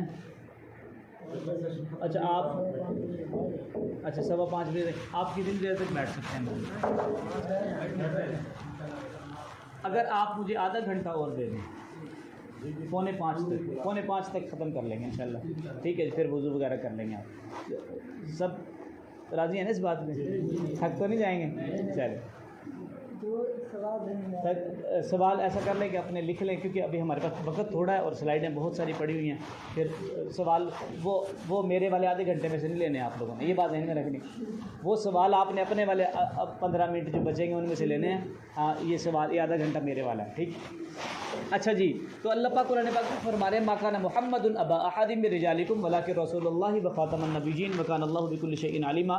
مسلمانوں، محمد صلی اللہ علیہ وسلم تم مردوں میں سے کسی کے باپ نہیں ہیں، لیکن وہ اللہ کے رسول ہیں اور تمام نبیوں میں سب سے آخری نبی ہیں، یعنی اس کا مطلب ہے حضور پاک صلی اللہ علیہ وسلم کو قرآن پاک میں کیا فرمایا جا رہا ہے؟ آخری نبی فرمایا جا رہا ہے۔ پھر اسی طرح سے اللہ کے نبی صلی اللہ علیہ وسلم کی حدیث مبارکہ ہے، حدیث پاک میں فرمایا اے لوگوں میرے بعد کوئی نبی نہیں ہوگا اور نہ تمہارے بعد کوئی امت، انہ لا نبی بعدی ولا امت بعدکم۔ اسی طرح بہت ساری احادیث میں اللہ کے نبی صلی اللہ علیہ وسلم نے مثالیں دے دے کے فرمایا، یعنی 210 ہم نے پڑھی ہیں، وقت تھوڑا اس وجہ سے ہم اس کو مختصر کریں گے۔ اب ایک حدیث پاک میں نبی پاک صلی اللہ علیہ وسلم نے فرمایا، حضرت ثوبان رضی اللہ تعالیٰ عنہ کی روایت ہے کہ حضور صلی اللہ علیہ وسلم نے فرمایا کہ میری امت میں 30 جھوٹے ہوں گے، ہر ایک کہے گا کہ میں نبی ہوں، حالانکہ میں خاتم النبیین ہوں، میرے بعد کوئی نبی نہیں۔ اب اس حدیث پاک سے دو باتیں ہمیں پتہ چل رہی کہ 30 جھوٹوں کا تذکرہ ہو رہا ہے جو نبوت کا جھوٹا دعویٰ کریں گے۔ اس کا تعارف کون کروا رہا ہے؟ کون کروا رہا ہے جی؟ تو اس کا مطلب ہے جو ختم نبوت کے منکرین ہیں ان کا تعارف کرانا کس کی سنت ہے؟ کس کی سنت ہے جی؟ یعنی جو نبوت کا انکار کرتے ہیں ان کا تعارف کرانا، ان کے بارے میں لوگوں کو بتانا کہ بھئی ان سے بچنا کس کی سنت ہے؟ آپ صلی اللہ علیہ وسلم کی سنت ہے۔ جو اس کا مطلب ہے جو لوگ یہ کام کر رہے ہیں وہ حضور پاک صلی اللہ علیہ وسلم کی سنت کو زندہ کر رہے ہیں۔ اور پھر دوسری بات یہ پتہ چلتی ہے کہ آپ صلی اللہ علیہ وسلم نے اپنی ختم نبوت بعد میں بیان کی ہے، پہلے منکرین نے ختم نبوت کا تعارف بتایا ہے، پہلے انکار کرنے والوں کو بتایا ہے، پھر بتایا کہ میں آخری نبی ہوں، میرے بعد کوئی نبی نہیں۔ اس کا مطلب یہ ہے کہ ان کا تعارف کرانا بہت اہم تھا۔ اور آپ صلی اللہ علیہ وسلم نے جب یہ بتا دیا کہ میری امت میں 30 جھوٹے آئیں گے، 30 جھوٹے آئیں گے، تو اس کا مطلب آنا تھا۔ تو وہ جو جھوٹوں نے آنا تھا وہ سچے ہوں گے، ہو سکتے ہیں سچے، مسلمان ہو سکتے ہیں۔ جن کو نبی پاک صلی اللہ علیہ وسلم جھوٹا کرے مسلمان ہوں گے، کافر ہوں گے، نبی پاک صلی اللہ علیہ وسلم کے ماننے والے ہوں گے، نہیں ہوں گے۔ تو جب آپ صلی اللہ علیہ وسلم نے فرما دیا پھر آنا تھا نا، تو آ گئے۔ آپ صلی اللہ علیہ وسلم کے زمانے میں 2 آ گئے، ایک کا نام تھا اسود عنسی اور دوسرے کا نام تھا مسیلمہ کذاب۔ اسود عنسی یمن کا رہنے والا تھا، 4 مہینے تک اس کا فتنہ چلا ہے، اس نے نبوت کا جھوٹا دعویٰ کیا اور اس کو ایک صحابی فیروز دیلمی رضی اللہ تعالیٰ نے جہنم حاصل کیا تھا۔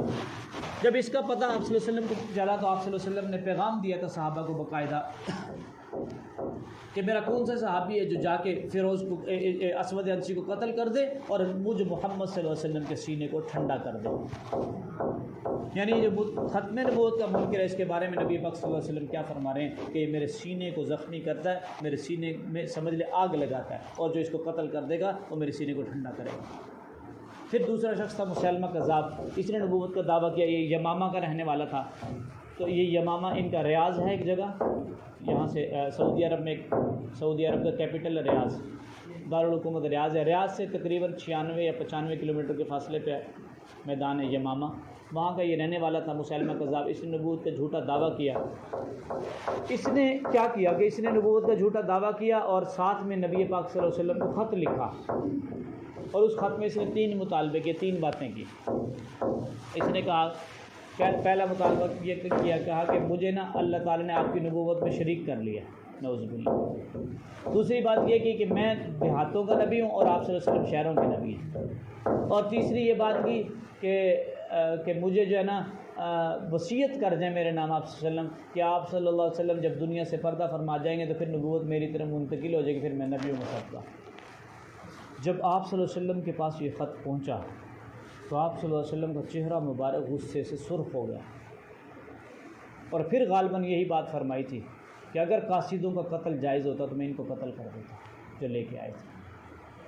اور پھر آپ صلی اللہ علیہ وسلم نے اس کے جواب میں خط لکھوایا, اور خط میں اس کا نام تھا مسیلمہ, خط لکھوایا. اور یہ خط کیا لکھوایا, یہ خط کا ٹائٹل کیا تھا؟ کہا یہ خط ہے محمد رسول اللہ صلی اللہ علیہ وسلم کی طرف سے مسیلمہ کذاب کے نام. کذاب کہتے ہیں سب سے زیادہ کثرت سے جھوٹ بولنے والے, اس کے نام ہے مسیلمہ کذاب کے نام. تو یہ لکھوایا اور اس کی ساری باتوں کی تردید کی. اور آپ صلی اللہ علیہ وسلم نے یہ خط دے کے بھیجا. ایک صحابی ہے حبیب ابن زید انصاری رضی اللہ تعالیٰ, ان کے ہاتھ یہ خط دے کے بھیجا.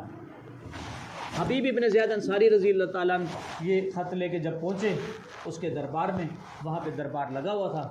اس کے بعد جب خط پہنچا, خط کا ٹائٹل پڑھا گیا کہ یہ خط ہے محمد رسول اللہ کی طرف سے مسیلمہ کذاب کے نام. اس کو بڑا غصہ آیا کہ میرے یہ سارے, جیسے اس نے اپنے امتی بنائے ہوئے تھے, کہتے میرے سارے وزیروں کے سامنے, امتیوں کے سامنے مجھے کذاب کہا ہے. تو اس کو بڑا غصہ آیا. اس نے جو ہے نا حبیب ابن زید انصاری رضی اللہ تعالیٰ کو پکڑوا لیا. ان سے پوچھا کہ اچھا تو بتا کہ حضور پاک صلی اللہ علیہ وسلم کی نبوت کے بارے میں تیرا کیا خیال ہے؟ تو اس نے حبیب ابن زید کہنے لگے کہ میں گواہی دیتا ہوں کہ حضور پاک صلی اللہ علیہ وسلم اللہ کے آخری نبی ہیں, حضور خاتم النبیین ہیں, میں گواہی دیتا ہوں. تو اس نے کہا اچھا چل تو میری نبوت کے بارے میں کیا کہتا ہے؟ اس نے, وہ صحابی کہنے لگے انا اسم فلا اسمع, مجھے تیری یہ جو بکواس کر رہا ہے سنتی ہی نہیں ہے, مجھے جو تو یہ بکواس کر رہا ہے مجھے سنتی ہی نہیں ہے. اس کو بڑا غصہ چڑھا, یار خدا کے بندے یہ کیا میری بےزتی کر رہا ہے. جلاد کو بلوایا اور ان صحابی کا ایک ہاتھ یہاں سے کٹوا دیا. ہاتھ سامنے پڑا ہوا ہے, خون کا فوارہ چھوٹ گیا. پھر پوچھتا ہے کہ بتا حضور کی نبوت کے بارے میں کیا کہتا ہے. ان کے وہی جواب, حضور پاک صلی اللہ علیہ وسلم کی خط پر نبوت کا دیوانہ تھا, وہی جواب کہتا ہے کہ حضور خاتم النبیین ہے, میں گواہی دیتا ہوں. کہا میری نبوت کے بارے میں کیا کہتا ہے؟ کہتا ہے چل تیری بکواس مجھے سنتی نہیں. خون کا فوارہ چھوٹا ہوا ہے, اس نے دوسرا ہاتھ کٹوا دیا. پھر پوچھا بتا حضور کی نبوت کے بارے میں کیا کہتا ہے, تو اس نے وہی جواب دیا. اور اپنی نبوت کے بارے میں پوچھا, مجھے تیری بکواس سنتی نہیں ہے. اس نے پاؤں کٹوا دیے, دوسرا پاؤں کٹوایا, بازو کٹوائے, دوسرا بازو کٹوایا, ٹانگیں کٹوا دی, دونوں دھڑ پڑا ہوا تھا. پھر آخر میں پوچھتا بتا حضور کی نبوت کے بارے میں کیا کہتا ہے؟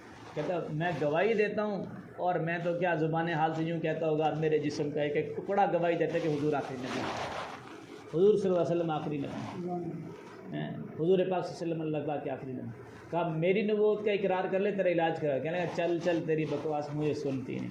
اور گردن کٹ گئی, لیکن حضور کی ختم نبوت پہ کمپرومائز نہیں کیا. یہ صحابی کیا بتا کے جا رہے ہیں کہ حضور پاک صلی اللہ علیہ وسلم کی ختم نبوت کا معاملہ اتنا حساس ہے کہ اس کے لیے اپنی جان لگانی پڑے لگا دینا, اپنا خون لگانا پڑے لگا دینا, اپنے مال لگانا پڑے لگا دینا, اپنی صلاحیتوں کو قربان کرنا پڑے کر دینا, اپنی محبتوں کو, اپنی ترجیحات کو, اپنے ریسورسز کو, اپنے سارے ذرائع کو, اپنی قوت کو, اپنی ساری صلاحیتوں کو حضور کی ختم نبوت کے لیے قربان کرنا پڑے تو بالکل ہچکچانا نہیں, حضور کی ختم نبوت کے لیے قربان کرنا. تو ان صحابی نے کر کے دکھایا. اور پھر اسی مسلمہ کذاب سے ایک جنگ ہوئی جس جنگ کو جنگ یمامہ کہتے ہیں. اس جنگ کا نقشہ یہ آپ کے سامنے ہے. اس جنگ میں یہ دیکھیں ٹوٹل اگر یوں بات کی جائے کہ نبی پاک صلی اللہ علیہ وسلم کی ٹوٹل زندگی تھی جو 63 سال کی زندگی تھی، اس میں 23 سال نبوت کی زندگی، 40 سال بعد نبوت ملی تھی. 23 سال میں سے 13 سال مکہ میں گزرے، 10 سال مدینہ منورہ میں. یہ جو آخری کے 10 سال ہیں نا، ان میں جہاد کا حکم آیا تھا. اور ان 10 سالوں کے اندر جو جنگیں ہوئی ہیں میرے بھائیو، یہ 83 جنگیں، 83 جنگیں ہوئی ہیں. اور ان میں جو مسلمان شہید ہوئے ہیں ان کی تعداد ہے 259. اور جو کافر قتل ہوئے، جہنم واصل ہوئے ہیں، ان کی تعداد 759 ہے. یہ 10 سال میں لڑی گئی ہیں جنگیں، 83 جنگیں ہیں. شہید ہونے والے صحابہ کی تعداد کتنی ہے جی؟ 259. اب دوسری طرف دیکھیں، ختم نبوت کے تحفظ کے لیے صرف ایک جنگ لڑی گئی ہے اور اس میں شہید ہونے والے صحابہ کی تعداد 1200 ہے. 10 سال میں 83 شہید ہوئے جو سارے دین کے دفاع کے لیے تھے، اور ایک جنگ میں 1200 شہید ہوئے جو صرف ایک ختم نبوت کے تحفظ کے لیے تھے. اور اسی ایک جنگ میں 27,000 کافروں کی گردنیں کاٹی گئی. یہ صحابہ ہمیں کیا پیغام دے رہے ہیں؟ ایک بات ذہن میں رکھیں، ایک صحابی کے خون کا ایک قطرہ بعد میں آنے والی امت کے سارے خون کے، کل خون کے سارے قطروں سے بھی افضل ہے. اور وہ خون صحابہ نے نبی پاک صلی اللہ علیہ وسلم کی ختم نبوت کے لیے لگا دیا، اپنی جانوں کے نذرانے پیش کر دیے. 1200 صحابہ نے اپنی جان دی ہے، اور 1200 میں سے 700 حافظ صحابہ تھے. یہ وہ تھے جو مدرسوں میں پڑھتے پڑھاتے تھے، یہ علماء صحابہ تھے. یہ بتا دیا انہوں نے. اور پھر 70 بدری صحابہ شہید ہوئے ہیں. بدر کے میدان میں، بدر کی لڑائی میں جو صحابہ شہید ہوئے ہیں ان کی تعداد 13 یا 14 ہے. اور اس ایک یمامہ کے میدان میں بدری 70 شہید ہو جاتے ہیں. اور یہ بدر والے بوڑھے بوڑھے صحابہ تھے. حفاظ بھی اس جنگ میں آ گئے. مدرسوں میں، کالجز میں، یونیورسٹیوں میں پڑھنے والے، اس وقت کے لحاظ سے جو بھی تعلیم تھی، تعلیم پڑھنے والے لوگ بھی مدرسوں سے نکل کے آ گئے. اور یہ بوڑھے بھی سارے اپنے بڑھاپے کو چھوڑ کے حضور کی ختم نبوت کے لیے آ گئے، اپنی جانوں کے نذرانے پیش کر دیے. ہمیں یہ پیغام دے دیا کہ حضور کی ختم نبوت کے لیے بوڑھا اپنی بڑھاپے کو نہیں دیکھے گا، جوان اپنی جوانی کو نہیں دیکھے گا، بچہ اپنے بچپنے کو نہیں دیکھے گا، کسی بھی حالت کو نہیں دیکھا جائے گا. ہر چیز حضور پاک صلی اللہ علیہ وسلم کی ختم نبوت کے لیے قربان کی جا سکتی ہے. اگر کوئی شخص کسی بھی شعبے میں ہے، وہ اپنے شعبے کے اندر رہتے ہوئے حضور کی ختم نبوت کا دفاع کرے گا. یہ اس کے لیے سبق ہے. اگر کوئی ڈاکٹر ہے تو اپنی ڈاکٹری کے شعبے میں ختم نبوت کے تحفظ کا کام کرے گا. اگر وہ اسکول ٹیچر ہے تو اسکول میں رہتے ہوئے حضور کی ختم نبوت کی ذمہ داری، اس کی حفاظت کی ذمہ داری اس کے ذمہ ہے. اگر کوئی اسٹوڈنٹ ہے تو اس کے ذمہ ہے. اگر کوئی تاجر ہے تو حضور کی ختم نبوت کا دفاع اس کے ذمہ ہے. اگر کوئی کسان ہے تو ختم نبوت کا دفاع اس کے ذمہ ہے. ہر شعبے والے کے ذمہ ہے کہ حضور کی ختم نبوت کا دفاع کرے. یہ پیغام ہمیں مل گیا اور یہ کوئی معمولی کام نہیں ہے.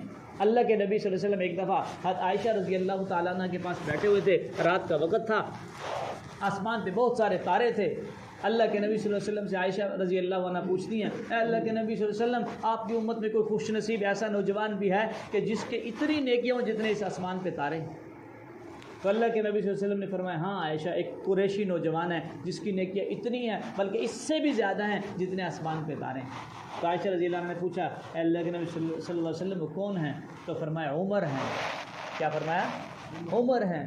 تو یہ حیران ہو گئی، کہنے لگے میرے دل میں یہ تھا کہ آپ میرے والد ابو بکر صدیق رضی اللہ عنہ کا نام لیں گے. پوچھا اللہ علیہ وسلم، میرے تو ذہن میں یہ تھا کہ آپ صلی اللہ علیہ وسلم حضور ابو بکر کا نام لیں گے. ابو بکر کی نیکیوں کے بارے میں آپ کا کیا خیال ہے؟ تو نبی پاک صلی اللہ علیہ وسلم نے فرمایا، عائشہ، ابو بکر کی تو ایک دن کی نیکیاں عمر کی ساری زندگی کی نیکیوں سے بڑھ کے ہیں. ایک دن کی نیکی. اور پھر بعد میں جب نبی پاک صلی اللہ علیہ وسلم اس دنیا سے پردہ فرما گئے تو عمر رضی اللہ تعالیٰ عنہ ابو بکر صدیق رضی اللہ عنہ کے پاس آئے اور آ کے کہنے لگے، ابو بکر ایک سودا کر لو. کیا سودا کر لوں؟ کہ اپنی 2 دنوں کی نیکیاں مجھے دے دو، ایک دن کی اور ایک رات کی نیکی. ایک دن کی اور ایک رات کی نیکی مجھے دے دو، میں اپنی ساری زندگی کی نیکیاں آپ کو دیتا ہوں. تو پوچھا کون سی نیکیاں، کون سے دن اور کون سی رات کی نیکیاں؟ کہا کہ غار ثور میں جب نبی پاک صلی اللہ علیہ وسلم کے دفاع کے لیے ساری رات جاگے تھے کہ حضور کو کوئی دشمن نقصان نہ پہنچا دے، ان 3 راتوں میں سے کوئی ایک رات وہ دے دو اور ایک وہ دن دے دو جس دن میں ختم نبوت کی لڑائی کے لیے صحابہ کو بھیجنے کا فیصلہ کیا تھا، یعنی منکرین ختم نبوت اور منکرین زکوٰۃ کے خلاف جہاد کا جس دن اعلان کیا تھا، ایک اس دن کی نیکی دے دو اور ایک غار ثور کی رات کی نبی پاک صلی اللہ علیہ وسلم کی حفاظت کی نیکی دے دو، مجھ سے ساری نیکیاں لے لو۔ علماء فرماتے ہیں غار ثور میں ابو بکر رضی اللہ عنہ نے تہجد نہیں پڑھی تھی، نمازیں نہیں پڑھی تھی، تلاوت نہیں کی تھی، بس حضور کا دفاع کیا تھا، حضور پاک صلی اللہ علیہ وسلم کا دفاع کیا تھا۔ تو اللہ تعالیٰ نے اتنی بڑی نیکی، عمر کہہ رہے میری ساری زندگی کی نیکیوں سے بڑھ کے، تو حضور کی ختم نبوت کا دفاع یہ تو حضور کی عزت کا دفاع ہے۔ اللہ تعالیٰ نے نبی پاک صلی اللہ علیہ وسلم کو ایک تاج پہنایا، جس تاج کو ختم نبوت کا تاج کہتے ہیں۔ نبی پاک صلی اللہ علیہ وسلم کا تاج ہے، نبی پاک صلی اللہ علیہ وسلم کی پگڑی ہے، جو اس کی طرف میلی نگاہ سے دیکھتا ہے حضور کی عزت کی طرف میلی نگاہ سے دیکھتا ہے، اور جو اس کی حفاظت کا کام کرتا ہے حضور کی عزت کی حفاظت کا کام کرتا ہے۔ اور ذات سے بڑھ کے عزت ہوا کرتی ہے۔ آدمی کو مال اور جان میں تقابل آئے تو مال دے دیتا ہے، جان بچا لیتا ہے، لیکن اگر جان اور عزت میں تقابل آئے تو جان دے دیتا ہے، عزت بچاتا ہے، جان دیتا ہے، عزت بچاتا ہے۔ تو عزت جان سے بھی زیادہ پیاری ہوتی ہے، تو حضور پاک صلی اللہ علیہ وسلم کی ختم نبوت کا دفاع حضور کی عزت کا دفاع ہے، اور صحابہ نے کر کے دکھایا۔ تو یہ یمامہ کا میدان ہے جس کے اندر صحابہ نے جنگ لڑی تھی، اسی میں قبور ہیں صحابہ کی۔ یہ 1200 صحابہ کی قبریں ہمیں بتا رہی ہیں کہ نبی پاک صلی اللہ علیہ وسلم کی ختم نبوت کے تحفظ کے لیے اپنی جان دے دینا، باقی کسی چیز پہ کوئی کمپرومائز نہیں کرنا۔ یہ جو دروازہ ہے اس کا، اسی کے سامنے سے ایک روڈ نکل رہا تھا، وہاں کے مقامی ایک ساتھی نے بتایا کہ اس روڈ کی ایکسٹینشن کر رہے تھے، تو ہم نے کھدائی شروع کی، تو اس کھدائی کے دوران 2 صحابہ کی قبور کھل گئی، 2 صحابہ کی قبریں کھل گئیں۔ تو مقامی ساتھی بتاتے ہیں کہ جب قبریں کھلی تو لوگوں نے اپنی آنکھوں سے دیکھا کہ 1400 سال گزرنے کے بعد بھی وہ جو 2 صحابی جن کی قبریں کھلی تھیں، ان کے جسم بھی تر و تازہ، ان کی کفن بھی تر و تازہ، کہ محمد کے غلاموں کا کفن میلا نہیں ہوگا۔ جو حضور کے لیے قربان ہو جائے نا، اللہ تعالیٰ اس کی ایسے اکرام فرمایا کرتے ہیں۔ اصل میں ہم نے حضور کے لیے وقت دیا ہی نہیں، کبھی حضور پاک صلی اللہ علیہ وسلم کے لیے ہم نے وقت نکالا ہی نہیں، کہ جس نبی نے ہر لمحہ ہمیں یاد کیا۔ تھوڑی دیر بیٹھ کے کبھی یاد کیا اپنے نبی کو؟ کبھی یاد کیا؟ نہیں یاد کیا۔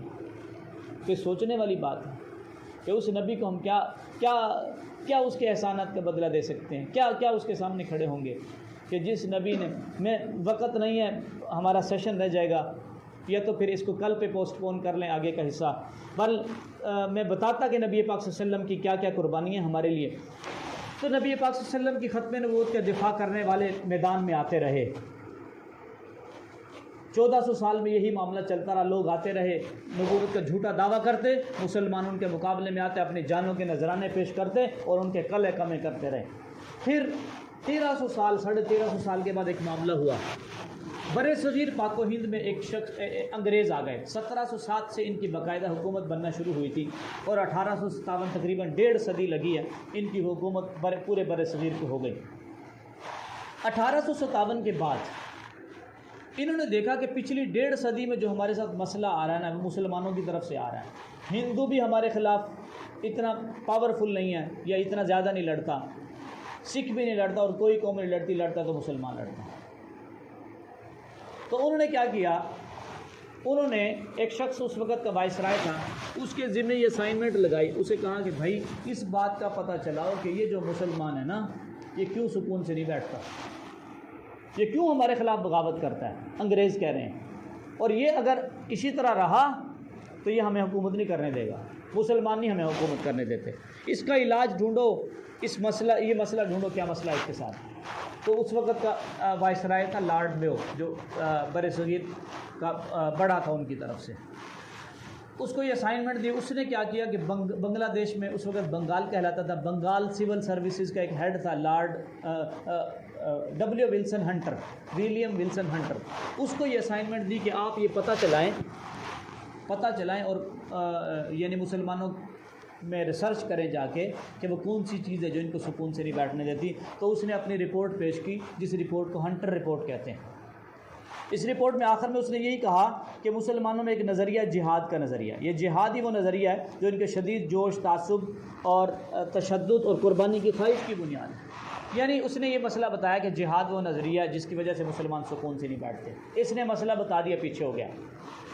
اب مسئلہ برٹش گورنمنٹ کے سامنے گیا کہ بھئی مسئلہ یہ ہے کہ جہاد جو ہے نا ان میں سب سے بڑا فیکٹر ہے، اگر یہ ختم ہو جائے تو مسلمان سکون سے بیٹھ سکتا ہے۔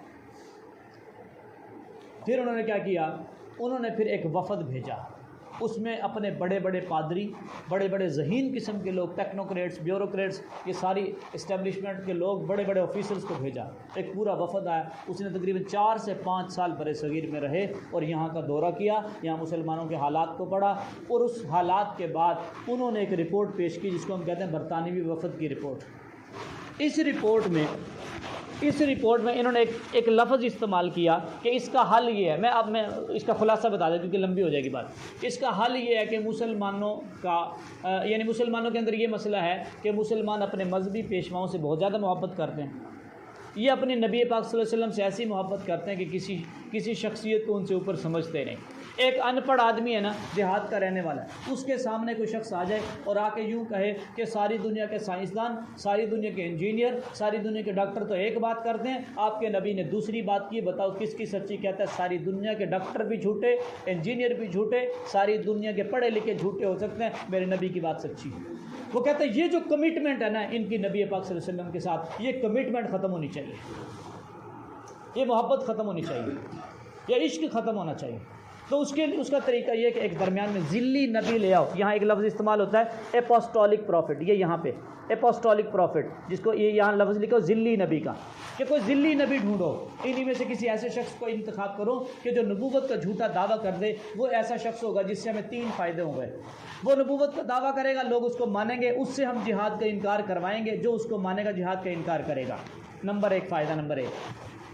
دوسرا یہ کہ جو ہی جہاد کا انکار کریں گے یا اس کو مانیں گے، ان کے دل سے ایمان نکل جائے گا، حضور کی محبت ختم، ہمارا مسئلہ آسان۔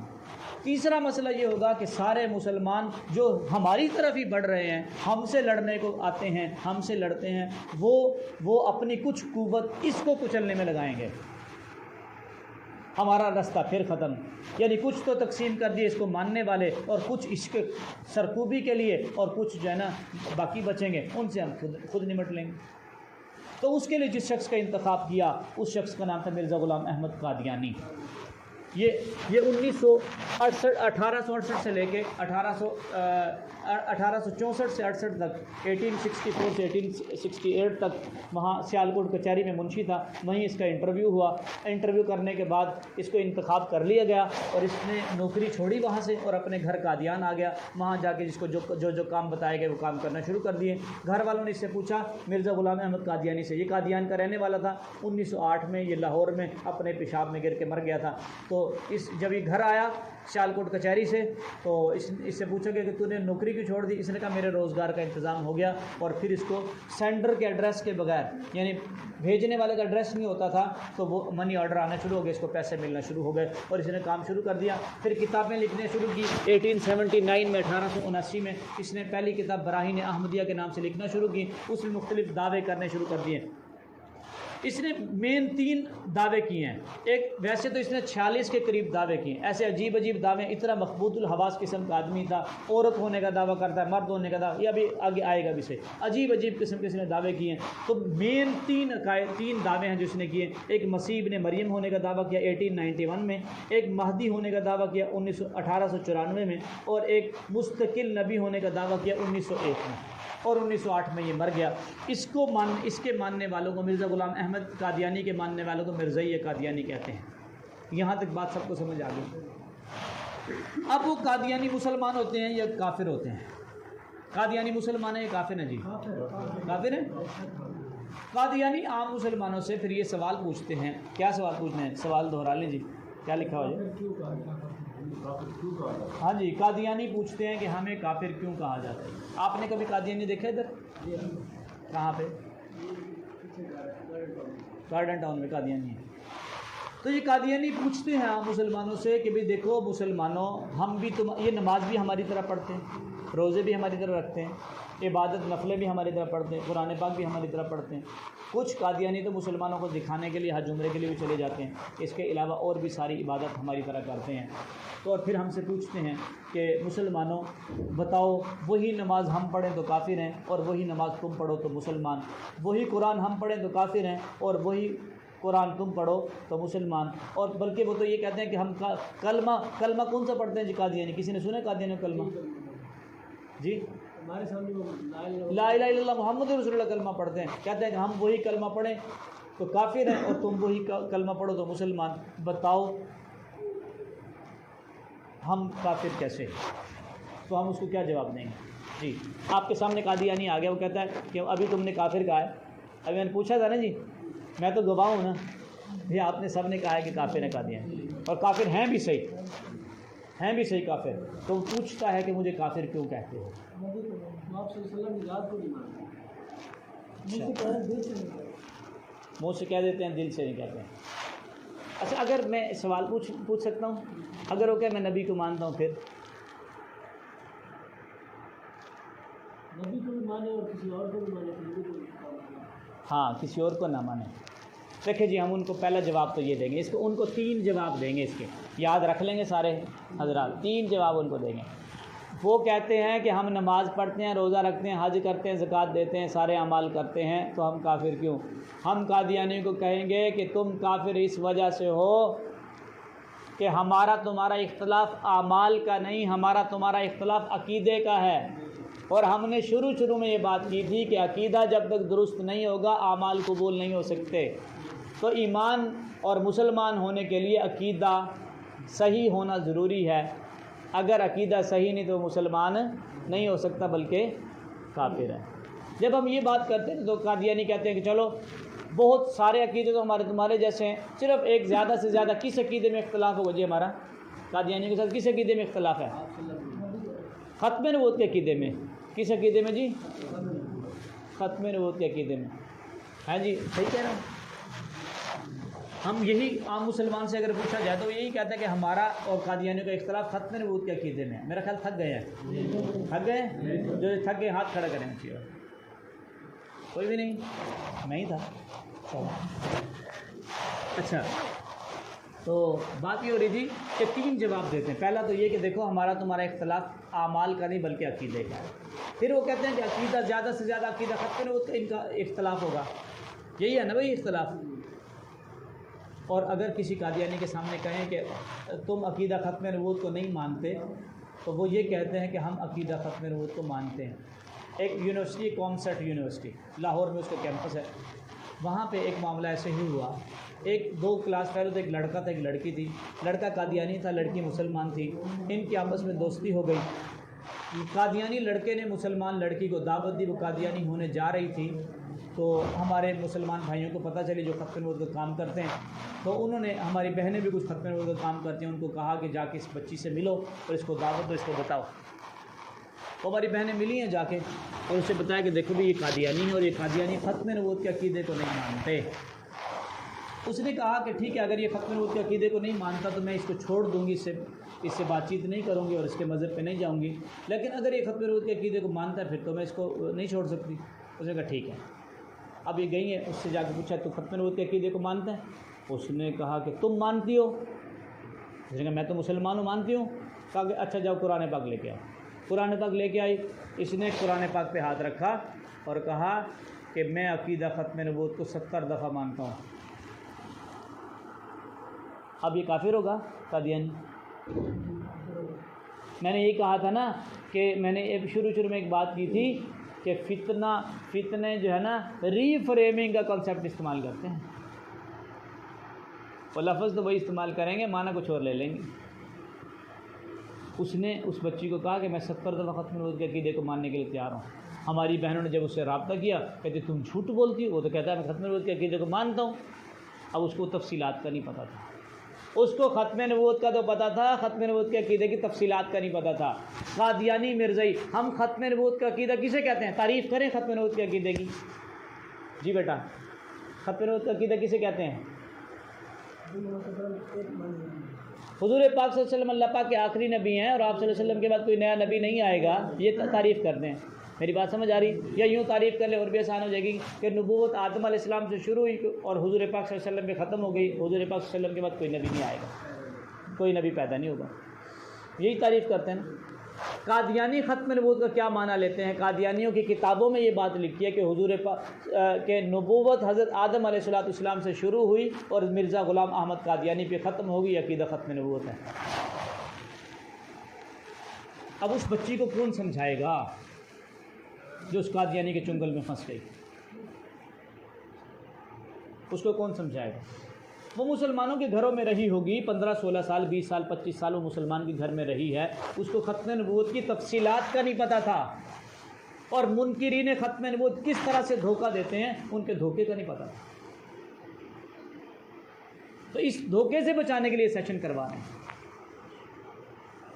تو وہ ختم نبوت کا جب عقیدہ لفظ استعمال کرتے ہیں تو اس سے مراد مرزا غلام قادیانی کو لیتے ہیں، اس کو بھی ایڈ کرتے ہیں اس میں۔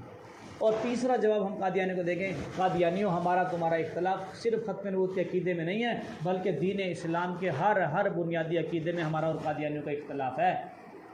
ہمارا قادیانیوں کے ساتھ اختلاف توحید میں بھی ہے، ہمارا قادیانیوں کے ساتھ اختلاف رسالت میں بھی ہے، ہمارا قادیانیوں کے ساتھ اختلاف تمام نبیوں کے عقیدے میں بھی ہے، ہمارا قادیانیوں کے ساتھ اختلاف عیسیٰ علیہ السلام کے ماننے میں بھی ہے، ہمارا اختلاف صحابہ کرام کے ماننے میں بھی ہے، قرآن مجید کے ماننے میں بھی ہے، اور احادیث مبارکہ کے ماننے میں بھی قادیانی سے اختلاف ہے۔ کیوں اختلاف ہے؟ اس کی پہلی وجہ تو یہ ہے، دیکھیں جی توجہ سے بات کو سنیں۔ پہلی وجہ تو یہ ہے کہ قادیانیوں کو جو دین ملا ہے، یہ اس کو چھوڑ دیں، ہمیں جو دین ملا حضور پاک صلی اللہ علیہ وسلم سے ملا ہے۔ ہم اللہ کو ایک مانتے ہیں کس کے کہنے پہ؟ ہم قبر آخرت کو مانتے ہیں کس کے کہنے پہ؟ فرشتوں کو مانتے ہیں کس کے کہنے سے؟ جنت جہنم کو مانتے ہیں کس کے کہنے سے؟ اور جو قادیانی ان سارے عقائد کو مانتا ہے وہ مرزا غلام قادیانی کے کہنے سے مانتا ہے۔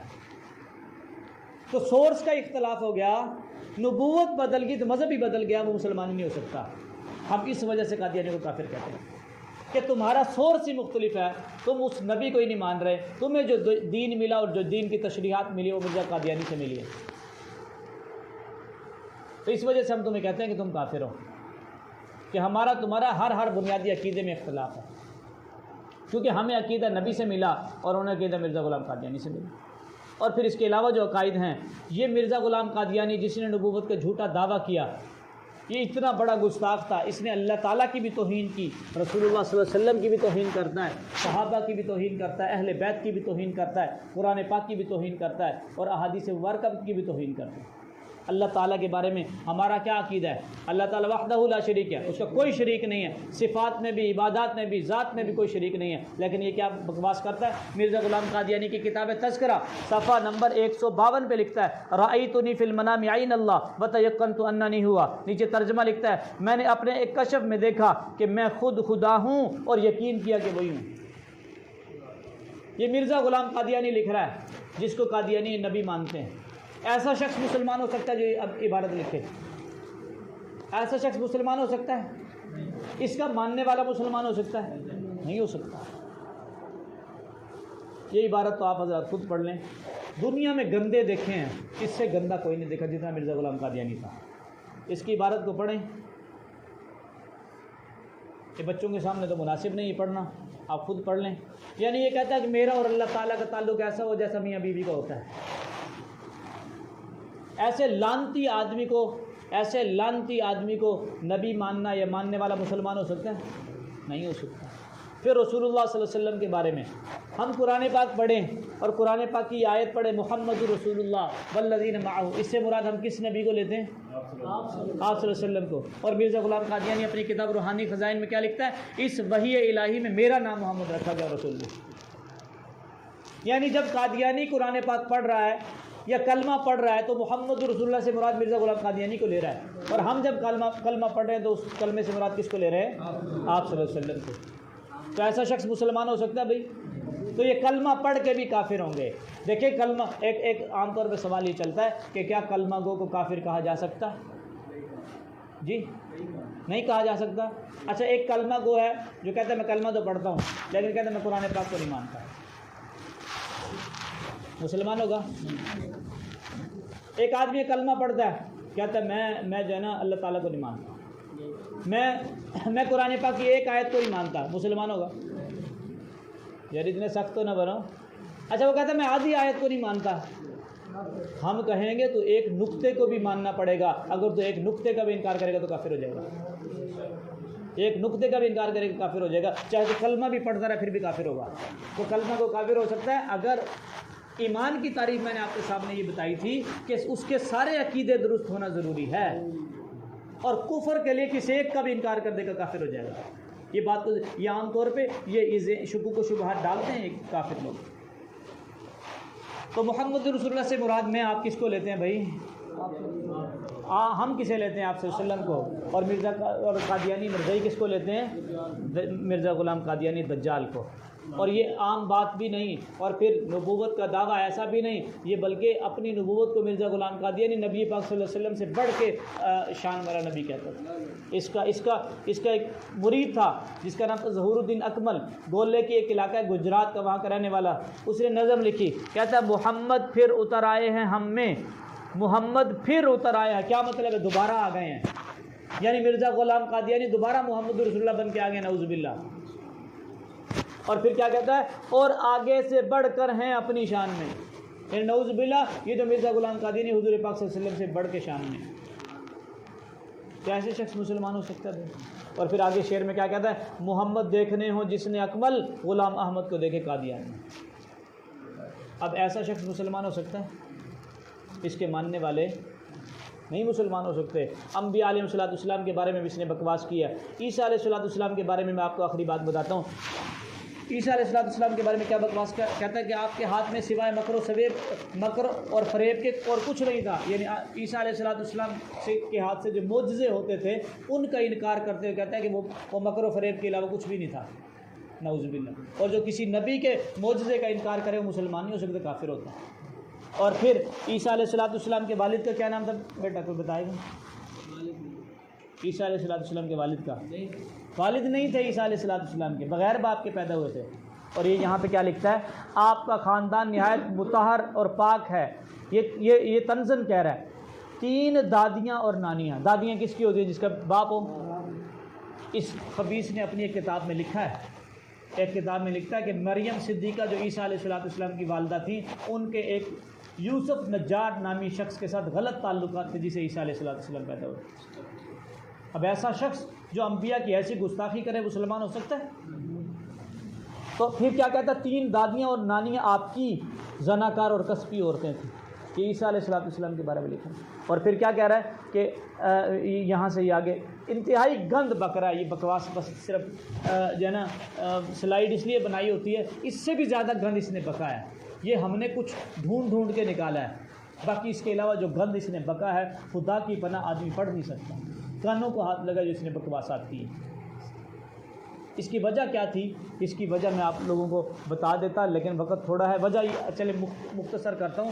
اس وقت میں جب یہ آ رہا تھا، یہ 1800 یعنی 18ویں 19ویں صدی جب ختم ہو رہی تھی، تو اس وقت میں ہندوؤں میں ایک فرقہ آ رہا تھا آریہ سماج کے نام سے، اس کے بارے میں اس نے گندی نظمیں لکھی اور عیسائیوں کے بارے میں اس طرح کی بکواسات کی۔ اس کے بدلے میں، اس کے جواب میں عیسائیوں نے نبی پاک صلی اللہ علیہ وسلم کی گستاخیاں کی، اور ہندوؤں نے نبی پاک صلی اللہ علیہ وسلم کی گستاخیاں کی۔ جب اس نے گستاخیاں کی، میری بات سمجھ رہے ہیں؟ تو اس نے گستاخیوں کی بنیاد بننے والا یہ خبیث لعنتی تھا جس کی وجہ سے گستاخیاں ہوئی۔ پھر صحابہ کرام کی اس نے توہین کی ہے۔ اس کے علاوہ 313 وہ کہتے ہیں اہل بیت کی توہین کی ہے۔ حسین رضی اللہ تعالیٰ عنہ کے بارے میں کیا کہتا ہے؟ پس یہ اسلام پر ایک مصیبت ہے، حسین رضی اللہ تعالیٰ عنہ کے بارے میں کہہ رہے ہیں۔ اور پھر کیا کہتا ہے؟ میں کستوری کی خوشبو ہوں اور حسین رضی اللہ تعالیٰ عنہ نعوذ باللہ گو کا ڈھیر ہے۔ اور پھر کیا کہتا ہے؟ میری سیر ہر وقت کربلا میں ہے، سو حسین میری جیب میں۔ اب بتائیں ایسا لعنتی آدمی مسلمان ہو سکتا ہے؟ اور اس کے ماننے والے اب ہم سے سوال پوچھیں کہ ہمیں کافر کیوں کہتے ہو؟ ہم انہیں کہتے ہیں ہم تمہاری کفریہ عبارتوں کی وجہ سے تمہیں کافر کہتے ہیں، ان کفریہ عبارات، ان گند کی وجہ سے ہم تمہیں جو ہے نا وہ کافر کہتے ہیں۔ قرآن پاک، ان کا قرآن پاک ہے جی، یہ تذکرہ، یہ دیکھیں، یہ دیکھ رہے ہیں یہ کیا لکھا ہوا جی؟ تذکرہ، یعنی